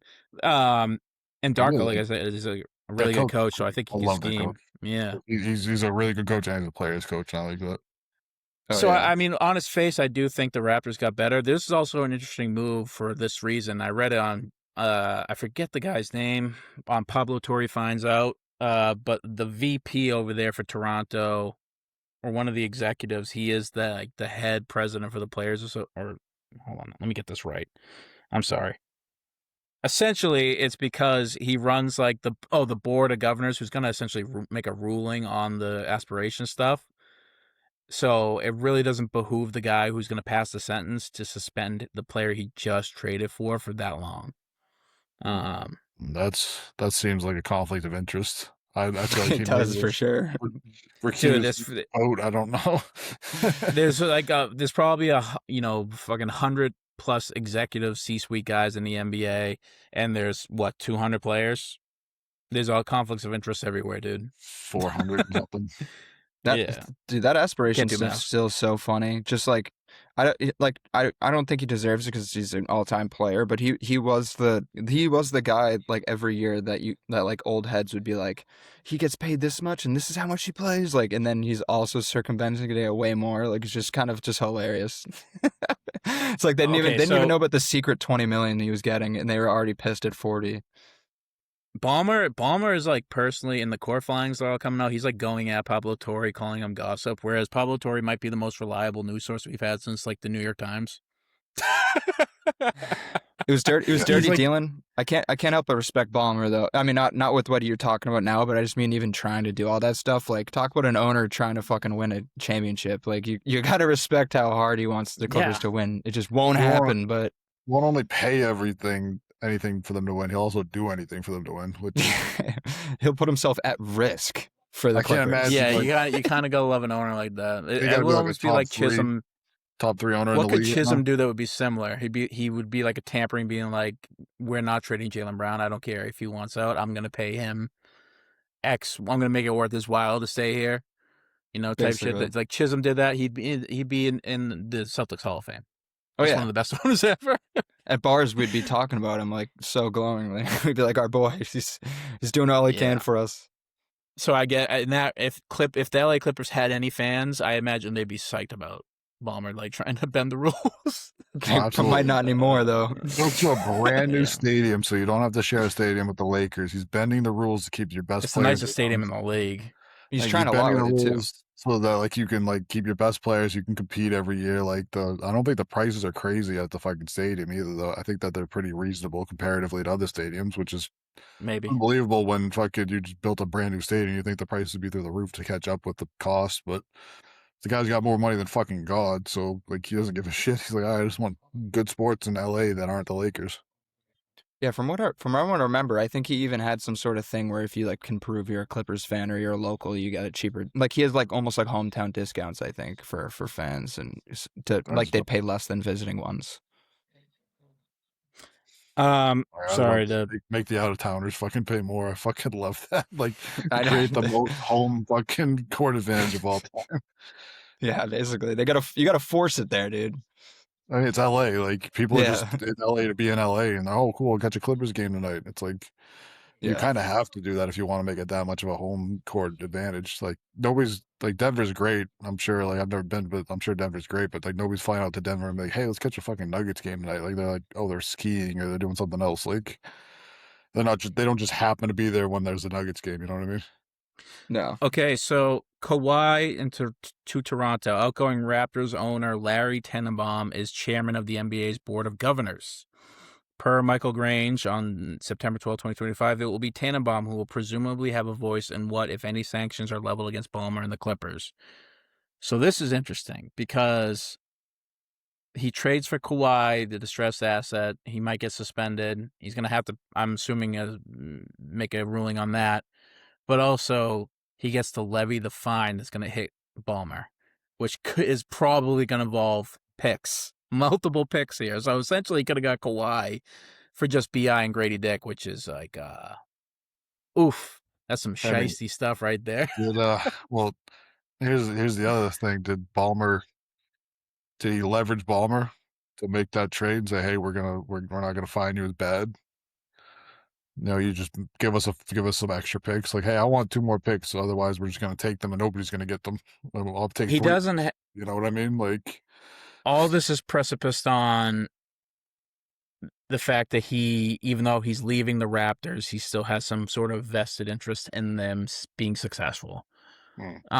Either side, whether it be like, hey, we're gonna just fuck over the Clippers and get your picks, wipe these picks that we're sending you out, or be like, hey, instead of wiping these picks out, throw them in, and we'll consider it like a deal for Kawhi.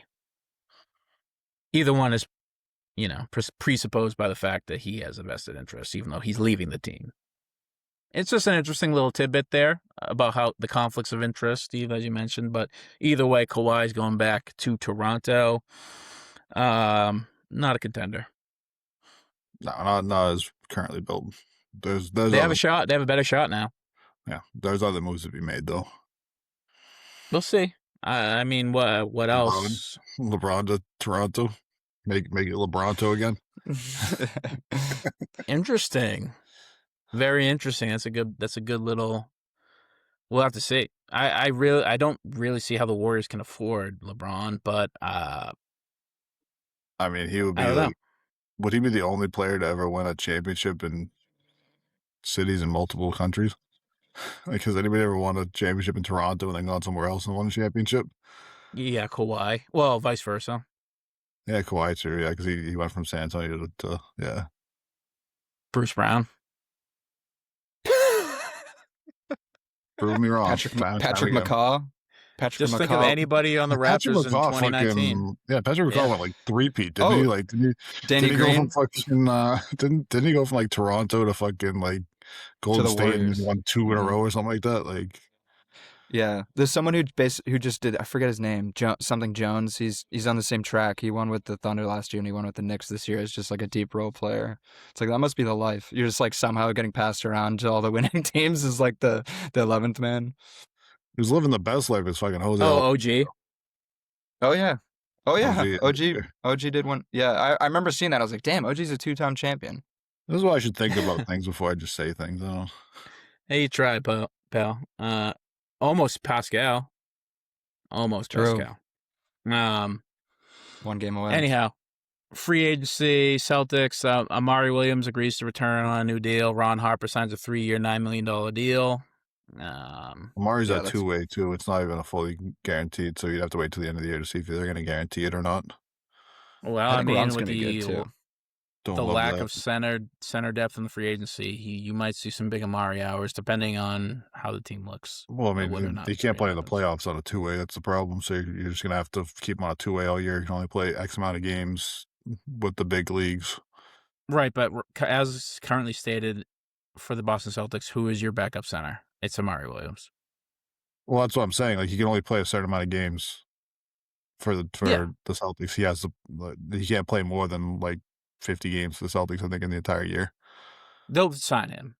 I mean, unless we can make a splash. They signed him to a 2-way already, so like they can't. Well, they'll sign him for the year. They had that option already. He was eligible for an extension.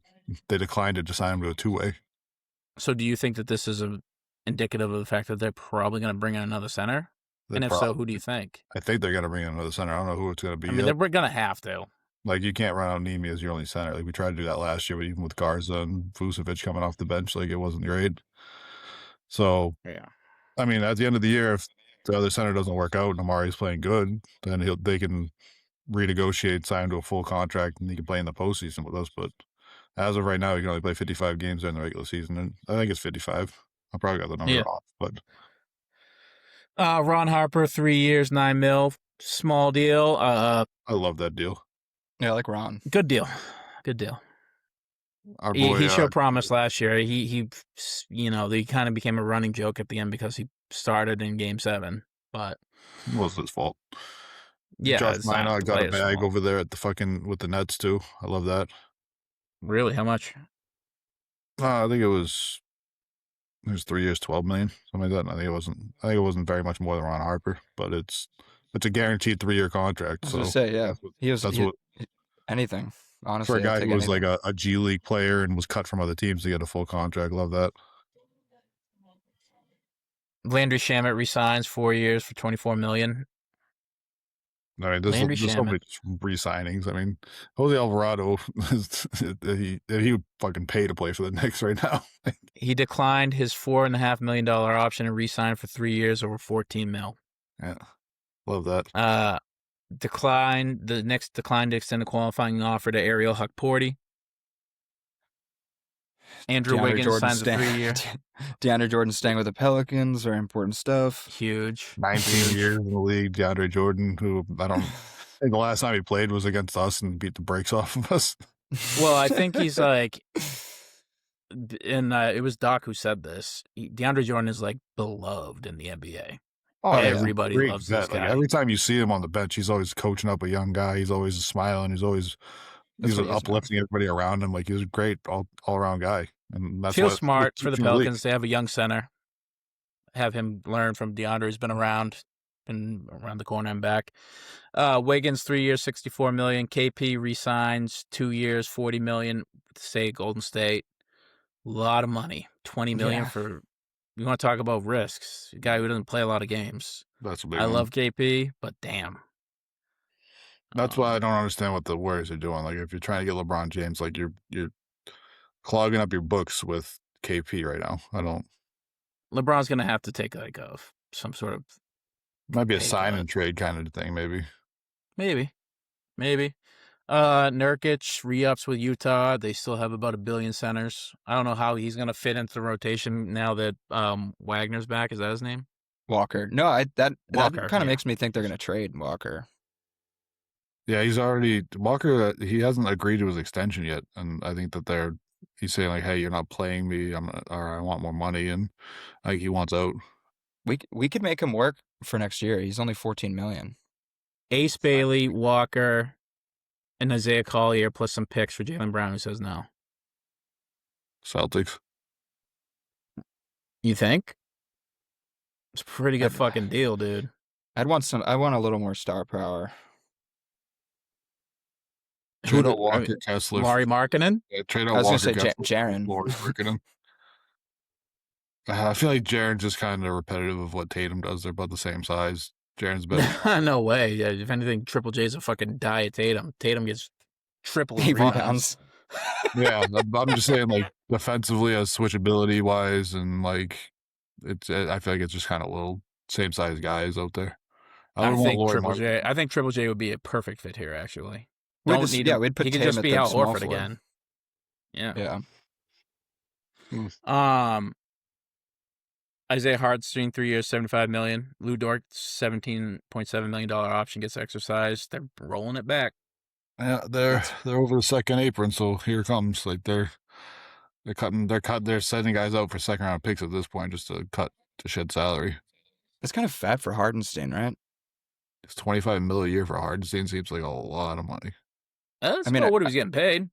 I just know because I feel like he hardly played last year, and he was so good in the. I think this is like we are going to need you for the playoffs. You have whatever we had was working against Wemby. Just a yank. He's the Wemby yanker. The yank on his arm all game. The Wemby wanker, dude. That's all he did, dude. It was crazy. It was crazy. I mean, it worked. Like you're saying, it was crazy. If you watch his tape from that series, it's crazy what he was just doing. Just touching, like yanking on his arm every time the ball was in play or anything. He's going to work on those like 10-foot floaters all summer and just fucking destroy the Spurs next year. I mean, fucking Isaiah Hartenstein's 9-9-3. Like, did $25 million a year for 9-9-3 now. He's very good. Seems kind of fat for him. But that's not. He's your backup center too. You're paying $25 million. He starts when J-Dub's healthy. He starts too. J-Dub was not healthy last year. Last we saw. When J-Dub is healthy, does he start though, or is it Chet as you're starting? I'm legit. Now you're asking me to go back 2 years. I think there's a rotation out there that he starts because Chet slides to the floor and he's a 5 really, but he can shoot the ball. So it's like Shea, Dort, Jalen, Chet, and Hartenstein. No, not Dort. Probably like Caruso or AJ Mitchell. Oh. Yeah, okay, I could do that. Yeah. But is it gonna interfere with their like 3-headed monster paydays? Like I'm kind of confused how that's gonna work. Like how can you pay J-Dub, Shea, and Chet, and then also have a $25 million guy on the books for 3 years. It's all. Well, I don't think anybody else is getting paid. I legitimately think everybody else is on rookie scale contracts. They're not going to be able to bring Cason Wallace back, I don't think. Yeah, what does Caruso make? I don't even know. I mean, I think it all just comes down to bird rights. Like you've had these guys for however long. You can now sign them your own players to contracts that exceed the cap limit and shit like that. Kevin Huerter intends to sign 3 years, $27 million to return to Detroit. Duncan Robinson's still in Detroit. Yeah. Yeah, he's like a worse Duncan. Seems like kind of repetitive to have two of those guys on your team. I don't know. Well, they actually didn't have enough shooting last year. Like their shooting came from Duncan, now it's going to come from Huerter. If they have Duren back, who knows? If they trade Duren, then like their whole dynamic's going to change, I think. Yeah. Julian Champagny, 3 years, $45 million. Harrison Barnes stays for $8 million. I mean, I haven't seen Harrison Barnes since January, so apparently he was not playing the finals at all. Like he's just like strange. He must be. Like they love him though. He's almost like a DeAndre Jordan. He's like the elder statesman there. I think it's also a cultural play there. Did you see Michael Redd? His Twitter's blowing up. He made like a huge long like post about how like he's so happy that the NBA has changed, but it's strictly for the fact that like these vets are getting overpaid in a cash-strapped league just to have them come back and be like a presence. And if you notice like that, those teams tend to be pretty good in the league. Like they have the vet, and how like he's just he's like these guys are getting paid a lot more money than I was getting paid, and probably for good reason. And the league's a lot different, a lot better. But it's good to see like these unks getting paid. Yeah, like pay to keep Wemby's head on his shoulders. Like I'm pretty sure I remember hearing that there's a book club that it's Wemby, Cornette, and Harrison Barnes. And Harrison Barnes also is the one who plays chess with Wemby. Like I think Harrison Barnes is like very good friends with Wemby. So that's like you're saying, like they're being smart again. They're like paying people that like old vets that these young stars like. Like you got to keep them in there to keep the organization a tight ship. Yeah, and that's why the Pistons didn't want to get rid of Tobias Harris. He is the guy there for them, and that's a team that needs a veteran presence because shit can go left pretty quickly for their roster. A lot of hotheads on that squad. They did lose beef though. That was half their hotheadedness. He's the biggest hothead. But they still got Ron Holland, who will also scrap. That's true. It looks like they're going to lose Jalen Duren to either us or the Kings. So, dude, talk about the rookies that you might be overreacting. Like, he wasn't a rookie, but like first playoff run. Like, I'd love if they just sell super low on Jalen Duren just because of that one playoff. Like, you know what I mean? Like, talk about like you should not give up on Duren because of his first playoff run where like you know what I mean? Like first time he made all NBA this year, right? He could have made third. That would make sense. Either way, he was good enough to make an All-NBA team all year, and he was very good. Took a huge leap, and then the playoffs were so bad that it almost wiped it out. But K was pretty bad in the playoffs too. He turned the ball over left and right, literally with both hands. James Harden declines his option, expected to stay on a new deal in Cleveland. Draymond declines his option. Bradley Beal declines his. Brook Lopez option $9.2 million option exercised in the LA. Marcus Smart declined his option in Los Angeles. Ayton opted into his $8.1 million option. Smart's expected to go to Houston, I think. Do you think Smart knew about the LeBron thing early, and that's why? Because I think he liked playing LeBron specifically. I do think it's like those guys have mutual respect for each other. Yeah. And it's just like, hey, don't waste your time here. I don't think this team's probably going to get 10, especially if I'm not here. They're not going to be able to fill my role, so you might want to head somewhere that you can actually play relevant minutes, and I think Houston would be the right spot for him. But yeah, we'll see. Make out freaking advise Ammon to be like even crazier defense. That'd be really scary for the league. Marcus Smart ain't the best shooter in the world. Maybe teach him how to take a jump shot. That'd be nice. It's better than Thompson at shooting, so that's for sure. I saw some reports that said James Harden's taking a pay cut to help LeBron come back to Cleveland. He'd be what they needed. The Unks want to play with LeBron. They're it's an arms race. Who's taking those pay cuts to bring LeBron on Cavs or Warriors? He's King Unk, dude. He's the oldest guy in the NBA. right? Yeah. It's going to go back to the same team for the third time. That's going to be fun. True. Who's this guy? I mean, it would officially be like, oh shit, LeBron is like going to play one more year. It'd be nice. No, I'd like if we could limit his jerseys. I would like if he could only have, you know what I mean, three teams. I want him to play for 2 more years. I think that's get a nice clean 25 in the fucking books. Get your I want him to play forever. I want him to keep like- playing as long as he can. But I think if he goes back to Cleveland and be like, I'm not going anywhere else, so let's try and make this, let's He's give father him of some the year, dignity though. here. With that Bronny James timing he's father of the year. A little late Father's Day move, freaking getting your kid signed to a guaranteed deal and then an hour later telling them you're out. Bronny played pretty good playoff minutes this year, like legitimately the decent minutes for the Lakers last year, and he showed some promise. And I think this is like we're to the point now where it's like a joke, like, oh, LeBron's son shouldn't be in the league. That's a nepo baby or some type shit. But his draft analysis was that he's a second grade round at best, huge athleticism, obviously the pedigree. He just is so raw. He didn't have a lot of playing time at USC. Didn't he have a heart attack? Yeah. He had like a legitimate heart he issue. did. Either that or like going into it, I know. And people act like LeBron got him drafted in the first round. Like he's playing very good for a 50 whatever overall. Like I think he was like literally like a 50th pick. Like he's playing pretty well for that. You don't even expect them to make your team ever.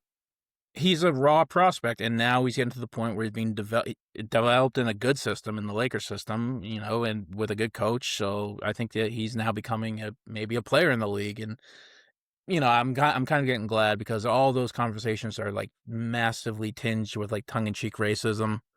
Type, you got the people who always want to grind the LeBron axe. I'm kind of glad that those people are eating their words. Hopefully Bronny stays in the league forever. Like if you can hoop and you're good, you belong in the league. Anyways, Zach LaVine opted into his $49 million option. Of course he did. Jalen Duren set to meet with Sacramento and possible sign and trade.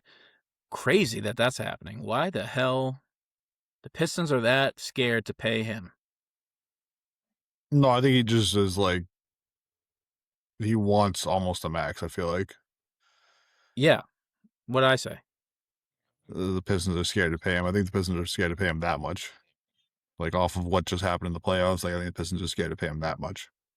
Was Jalen Duren a top 25 player in the league last year? Fringe. He's in the 20s, but I think he was like if he almost made an All-NBA by elimination, he's a top 20 player. Well, the All-NBA thing was the 65-game limit, stuff like that. Like, it's a little bit wonky this year. Sure. But still, he had a very good year. He's 23? 22. That guy, 22. That guy should get paid his rookie scale max. It's kind of it's like, what are the Pistons doing? Like, you for the 1 seed in the East. I mean, on the foundation of these two guys. I would pay him just because you also just lost beefs too. So, like, nobody else is taking the money. Like, might as well just pay him. He's not going anywhere. There's no way unless they can trade him, he's not going anywhere. And he did make the All-NBA third team. It would be like the Pistons are either he has a debilitating injury that we don't know about, or he's like, it makes no sense for the Pistons to not re-up him. Even if he had like a crazy injury, like, you can't sign and trade him because the next team he goes to is going to give him a physical and be like, hey, like, why? If that team's the Kings, are you sure about that? Why are you missing 5 discs in your back right now, dude? Like, what's going on here? Vivek's probably like, well, there's only, there's some studies that say there's maybe 4 discs. You don't need all 5 to be that good. And listen, we're a family-run organization. You come here, we're going to treat you well. I think Vivek would talk himself into it. Anyhow, I don't think he's going anywhere. That would be pretty crazy, actually. Pistons would mess something up real good, real early. The way things are going right now, the way things are trending, like, if he's already exploring other options, like, I think he might. How overreactive are we? Like, it's crazy. Why would you give up on that guy? Yeah, that's crazy to me too. I'm right there with you. Like, I'd probably pay him. I mean, you're not paying anybody else anyway, so I'd pay him. I mean, I know you got to pay Asar Thompson coming up, but that's not for a couple of years, I don't think, right? He's a better player than Asar Thompson. I don't know what we're talking about. Well, I'm just saying, it's another guy you're just going to have to pay. Like, that's... Yeah. in what, like Duran's like worst series was against like Jared Allen and Mobley. And Mobley's like a defensive player of the year big. Like obviously you hope he would do better, but like kind of makes sense. His offensive game is limited. Yeah. I'm okay with that. He's still like an elite big body rim protector. That's really it. Any other moves you want to talk about before we roll into the movie? Jock Landale re-signed. Jock Landale re-ups with the Pacers. Am I right? I thought it was the Suns. Kuminga didn't get re-signed. That's interesting. He's on the market. Or he didn't get Oh no, Huff is on the Pacers. Yeah. Landale is on the Suns. Wrong white. Yeah, Kuminga's gonna be a free agent. That's kind of interesting, I guess. Yeah, we'll see what happens there. He proved he could play last year. I mean, if we didn't already have so many fucking wings and like oversized guards, I'd say take a flyer on him. But like we got so many of those already. Yeah, unfortunately, he's like pretty duplicative here. He's gonna get stuck in the log jam, and somebody's gonna be missing out on minutes that needs to be played to develop. You know, the Lakers should low key look at him because they could use a small forward, like everyday small forward like that, because they're just lost LeBron, and obviously not the same, but just get anything off the free agents market. Make it $20 million less. You can, you know. Don't they have a lot of money too? You're saying, Steve, they're like one of the three teams that has the most. Yeah, they can sign whoever they want for however much they want. Really, I think they have like $50-something million in cap space. And Luka's the type of guy, he elevates people. Like we've seen worse players look awesome with Luka than Kuminga. Yeah, like is he comparable to Derrick Jones Jr.? Probably. Yeah, I think they need another defensive big though on that team. Like a power forward that's a good defender. I think they should try and maybe make a trade with the Timberwolves for Jaden McDaniels because they're just willing to give up fucking everything for cheap money. Or Walker. I could see Walker Kessler going there. Yeah, that's more likely. I don't think Timberwolves are making any big trades. Or is he though? Huh? Like how good of a wing defender is Kessler at the 4? Because like that's kind of he's a rim protector. He's not the best wing defender.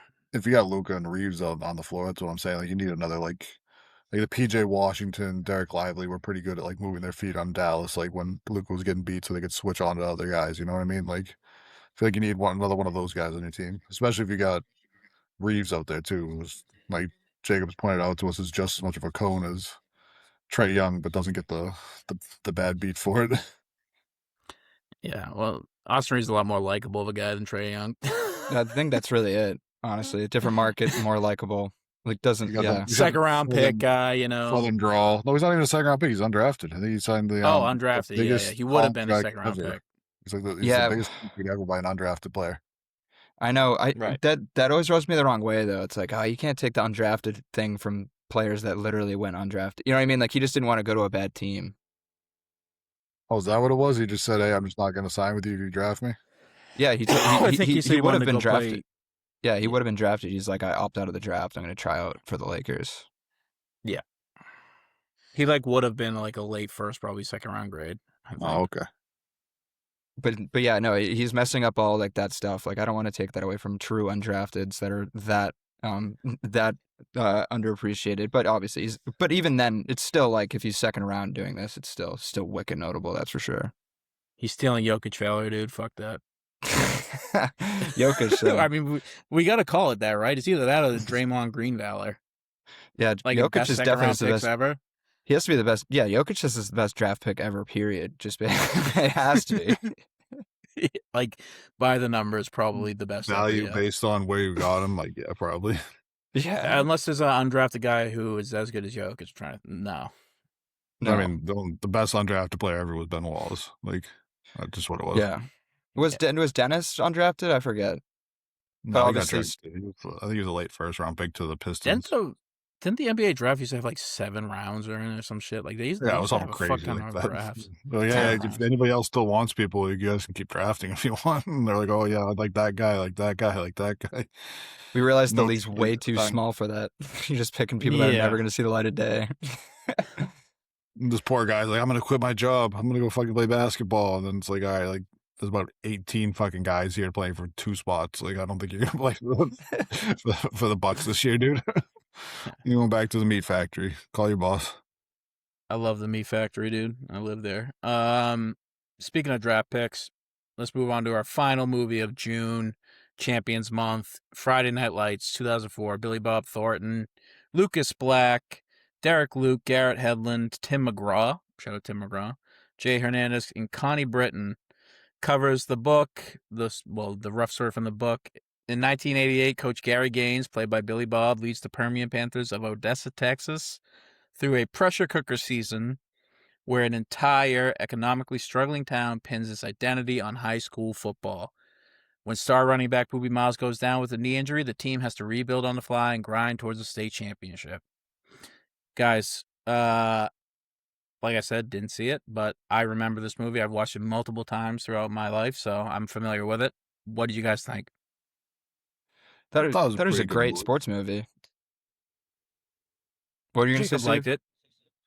I mean, I enjoyed it. I thought it was a pretty good movie. I mean, there's things you can nitpick about it. I mean, like, I'm sure, like Cody said, there's a book, so I'm sure, like, the book got more in depth with stuff, like your synopsis of it being like an economically struggling town and all this that was never really shown in the movie. Like, it was implied almost a little bit, but like it was never like outright delved into. Almost like it was the same thing as like it's a racially divided town because like you're in Odessa, Texas, like in the 80s. Like we can all assume that's the way it is, but there was like little snippets of seeing how racist it was, but it was never actually like delved into, which I thought was just an interesting choice to not dive into that serious part of this book. You know what I mean? Yeah, because at the end of the day, this is trying to still be a sports movie. But you're right. The book is definitely not that. The H.G. Bissinger's 1990 book, 1990s nonfiction book, he literally was a journalist that was embedded with the team. The book is far more focused on racism, civic priorities, academic neglect of the players. Like, I think there's a story about Boobie, like, not even being able to read.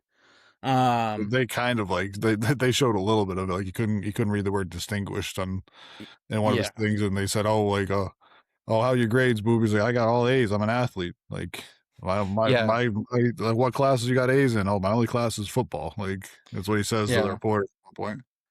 Yeah, and that's it. The movie keeps the emotional spine of the film, but it neglects the social critiques that the book was intended. Yeah. Boobie's like, it felt like they kind of just kept making a point that if he's not an athlete, what is he? Type like that's kind of how they like summarized that whole side of it, like how they weren't preparing him for anything else, like you're saying with like the education deficit there. And yeah, like I felt like the serious element that they really chose to focus on was like Don and his dad, that with the alcoholism and stuff, like that they wanted to focus on that more. It seemed like that, which was definitely some crazy scenes there. It made you a little uncomfortable. I forgot it with him like taping the football, like duct taping the football to his arm and like punching it and shit. I was like, holy crap, dude! I forgot about that when I watched it as a kid. Yeah, it's I'm trying to remember who wrote it. It might be an Aaron Sorkin written movie, which makes sense why the dialogue's so sharp. Billy Bob's great in this. This was like probably Billy Bob's best film. Yeah, Bad Santa's good, but it's a comedy, you know. Yeah. But Billy Bob was great. I haven't seen this new show that's out too. He seems like he's a good dramatic actor. He's good in Landman. He's unbelievable in Landman. I only watched the first season, but he is so fucking good in Landman. He's good. Landman's in Odessa, Texas as well too, which is very funny. Yeah, Taylor Sheridan sort of took over. Imagine this canon where that's just him later on, like the coach just moved into a different profession as the Landman. Yeah, I mean, I love it. It's a good film, especially in comparison with like Miracle, both films that came out in 2004, right? Like Miracle is about the team that goes, it's about the dickhead coach, you know, there's no racism, there's no deep, we talked about it in Miracle, there's no deep social views or anything, it's just the story.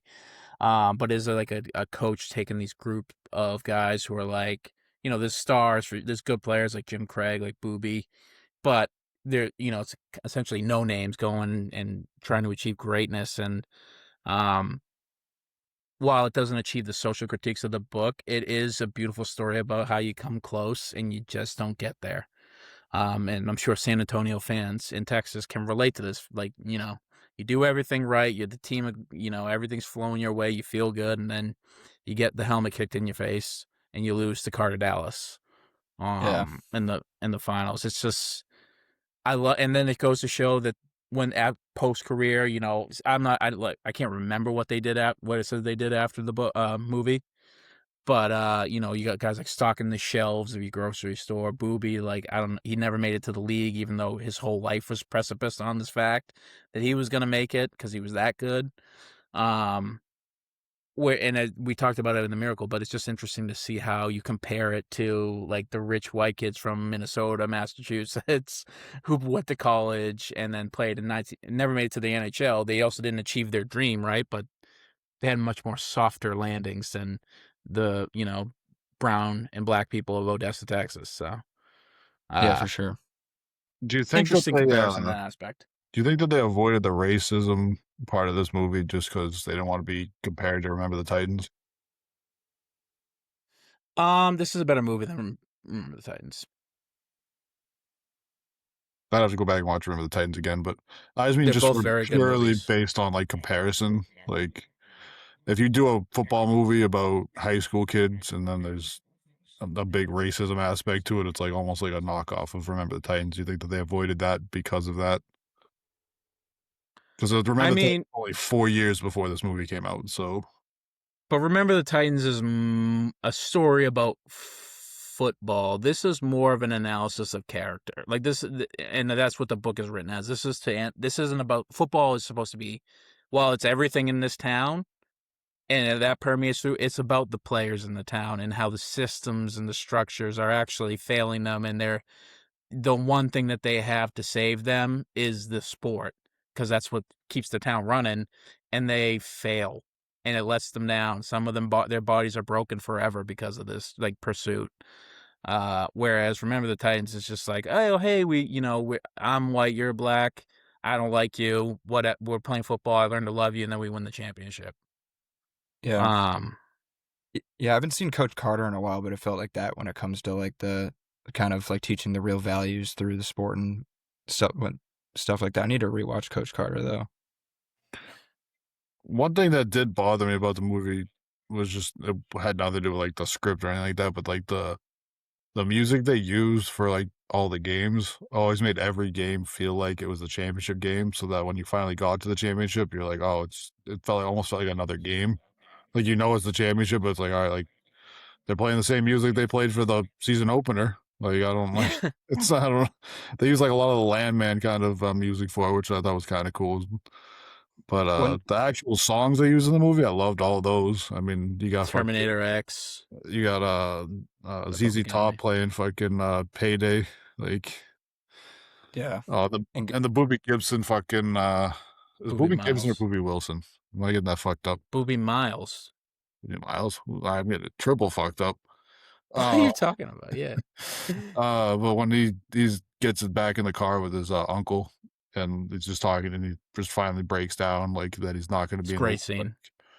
That had me tearing up. Like, that really killed me, and I felt like it was kind of a knee jerk from that to fucking, we're playing playoff football now. Like, it's kind of quick to flip over on that one. Yeah, Peter Berg, who directed this, he went on to direct. I mean, he fucking loves Mark Wahlberg. He directed Hancock. He directed Friday Night Lights, the TV show, which is very highly rated. It's also very good, starring Kyle Chandler and Connie Britton. Funny enough. Battleship, Lone Survivor with Marky Mark, which is actually a decent war movie. The Leftovers, Ballers, Deepwater Horizon, Patriots Day. Patriots Day is a good movie. Oh no, I'm thinking of what's the one with Jake Gyllenhaal? Lost me on that one. Yeah, I don't know. Oh, gee, that movie's fucking awesome. Or End of Watch? No, Jake Gyllenhaal. He plays the guy who survived the Boston Marathon. Jake Gyllenhaal survived the Boston Marathon? I don't remember that one. I remember Mark Wahlberg. He plays the real life guy. Patriots Day is about, but Marky Wahlberg is the cop, I think, in that. Yeah. This one's about the survivor. Gotcha. I don't think I saw that. I'm sorry. Yeah, so this is about the pinnacle of where he's at in terms of directing. Is this or Lone Survivor? I think this is a better movie than Lone Survivor. Both based on true stories. But yeah, I just this is like the first best sports movie I remember seeing. Like this movie, I was like, oh shit, this is a good movie. On top of it being a sports movie, and nothing really kind of comes close. Like what are some other better sports movies than this? I wouldn't say Miracle's better than this. I mean, I liked Coach Carter, but that was also my first best movie. So I'll have to go back and see it. I don't remember it. I'd have to rewatch Rudy too. Is that like a good? Like honestly, I haven't seen that. That's so a sports movie. I've never seen it. Yeah, I've never seen that one. Hoosiers, you got Hoosiers. Hoosiers is a great one. Bunch of baseball ones that were great growing up, like Rookie of the Year. Yeah, Field of Dreams. What's the one with the ladies playing and Tom Hanks? That's Ladybugs, isn't it? A League of Their Own, I think is what it's called. Oh. I never saw that one either. Yeah. Anything else on this film? I got nothing else for you. Billy Madison, not Billy Madison. Happy Gilmore. The booby storyline is tragic the whole time. You're like, don't go back out there. You know what I mean? Like that whole, and then his like uncle is freaking like letting it happen the whole time, and you're like, come on, dude, you're supposed to be the good influence. You gotta steer the player in the right way. Like obviously he's gonna try to come back. That was painful. Just knowing the real life situations where that happens, people rushing back too early. Yeah, and it's interesting. You talk about players. You know, we spent the whole episode 2 hours roughly shitting on Lamelo Ball and John Morant. John Morant's obviously should be classified in his own because a lot of his issues are his own doing. But like we made fun of Lamelo Ball being a risk because he has metal plates in his knees and ankles. But like there is a legitimate physical toll playing sports over the course of a career, and like these guys do put their even Lamelo, even like think about Brandon Roy. All these guys, like they put their body on the line and in the pursuit of a dream. And we talk about it as it makes their value any less or more. And it does, I guess, in the overall scheme of things, but it takes the human element out of it. And it's always a tear-jerking moment in these films where they humanize an injury. Yeah. Because all it is a fucking Shams Charania tweet. All it is an Adam Schefter tweet. Yeah, and that's all, and in real life, we don't humanize it enough, honestly. Like I think that we really need to start like looking at these players more as people and less as players. And we spent the whole year talking about Tatum and how awesome it was that he came back and how much of like a real day's life superhero he is from coming back within a calendar year of his like drastic Achilles tear. And he deserves the praise. But we really don't know how hard that was. And how impressive it actually was that he got here, because I don't know if I was in his shoes, I could have ever done that. I wouldn't know. I know that he did that, and I know he went through he probably thought his career was over when it happened. Like, oh fuck, my life's over now. My life has changed.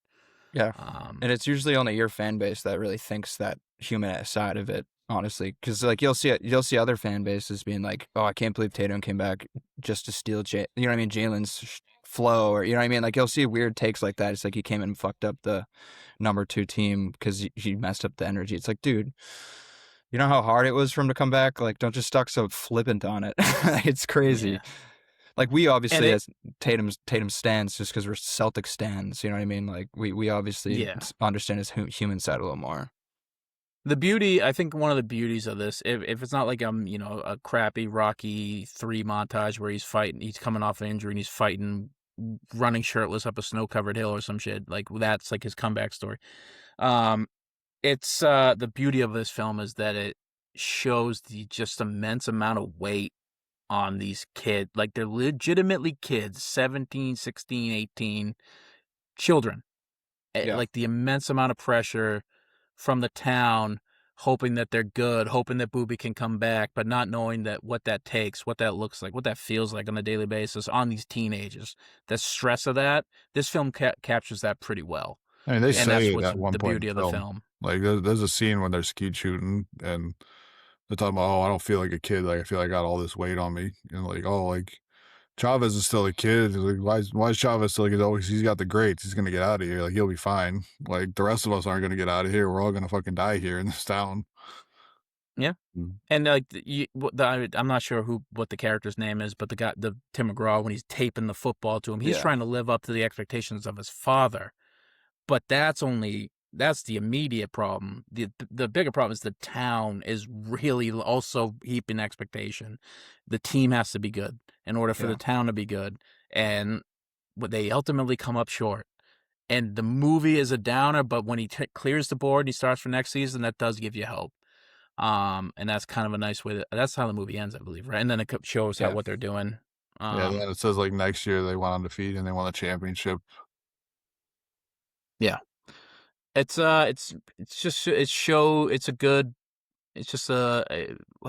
that I've seen the film for this show review, but it's like, to me, how I take it is it's just a good analysis of, first of all, Texas football, which is its own unique beast. I mean, there's 5 levels of Texas football. That's how much fucking high school football there is. They're in level 5A. Like, there's 5 full levels of teams that are playing football. Listen, a lot of people love the Cowboys. A lot of people love the Texans. That essentially it's inverse minor leagues. Like, high school football is the thing. College football is the next big thing. What school do you root for? AM or Texas, TCU? It's like. And then the pros are like Cowboys, Texans, and that's all kind of, but the pressure is putting on these kids, and it's a good reminder that they're humans at the end of the day, flawed. Yeah. So review it, rate it for your review. Out of 5. 3 out of 10 or 3 out of 5. 3 out of 10. Yeah, I was thinking of 3 too. Yeah, I'll do a 3. I can't give it a fair rating. I haven't seen it, but I would say it would probably land anywhere between the 3.5 range. Yeah. But it's a great book, great movie. I would recommend it. And the TV show is a lot of the people's favorites in terms of the subject matter. So, it's a good property for sure. I was gonna say 3 out of 5 is really good for a sports movie, to be honest. Like that, because we're comparing like we've rated pretty damn good movies in that same sort of area. You know what I mean? Like, Marty Supreme, right? Like, that was like the best sports movie that me and you liked, but Steve hated it. But it's not a sports movie. It's tangentially a sports movie. I had something about that, but I'll ask you guys off air. Hit it longer. For the people. Wasn't Marty wearing white in the final face-off with the guy? Japanese. Was he wearing like a white fucking sweater and a white shirt underneath it? I think he was wearing a dress shirt with the wife beater under it. I thought it was like cream colored with a wife beater. Yeah. I don't know. Yeah, but because he brought it up at the beginning, be like, I need the orange balls. Because if you wear white, they can't see the ball. So he, even in his final one, he cheated. And the Japanese guy always wore black. So he cheated. He even had to cheat to win at the end. So fuck that guy. Hey, Bill Belichick. If you ain't cheating, you ain't trying. Eddie Guerrero lied, cheat, and steal to win. Yeah. R.I.P. That's it. That's it for the app. We'll wrap it at 2 hours, but a vivacious free agency period, and a week of trades, and honestly, it's all a bit exhausting. And the reality is that I'm anticipating a Jalen trade, and that's bumming me out. So let's hope next time you hear from us, July, whenever, 6th, 7th, whenever, Jaylen Brown is still a Boston Celtic. But until then, we love you. Don't you leave us. We all, the Celtics fans, still love you. Don't listen to the media trying to split us up. Yeah, get in the room with Brad. Let him buy you dinner, wine and dine you, 69 you. Come back, baby. We love you. Who loves you better than us? Nobody. IT's in the building now too. We need to get IT in his ear. Oh my God, that's the last guy you want to bring in. Hey, he came this back. Organization will fucking trade you down the river, man. IT seems like, I've seen some clips. He's really happy right now. So that, he at least can speak glowingly about the org, it seems.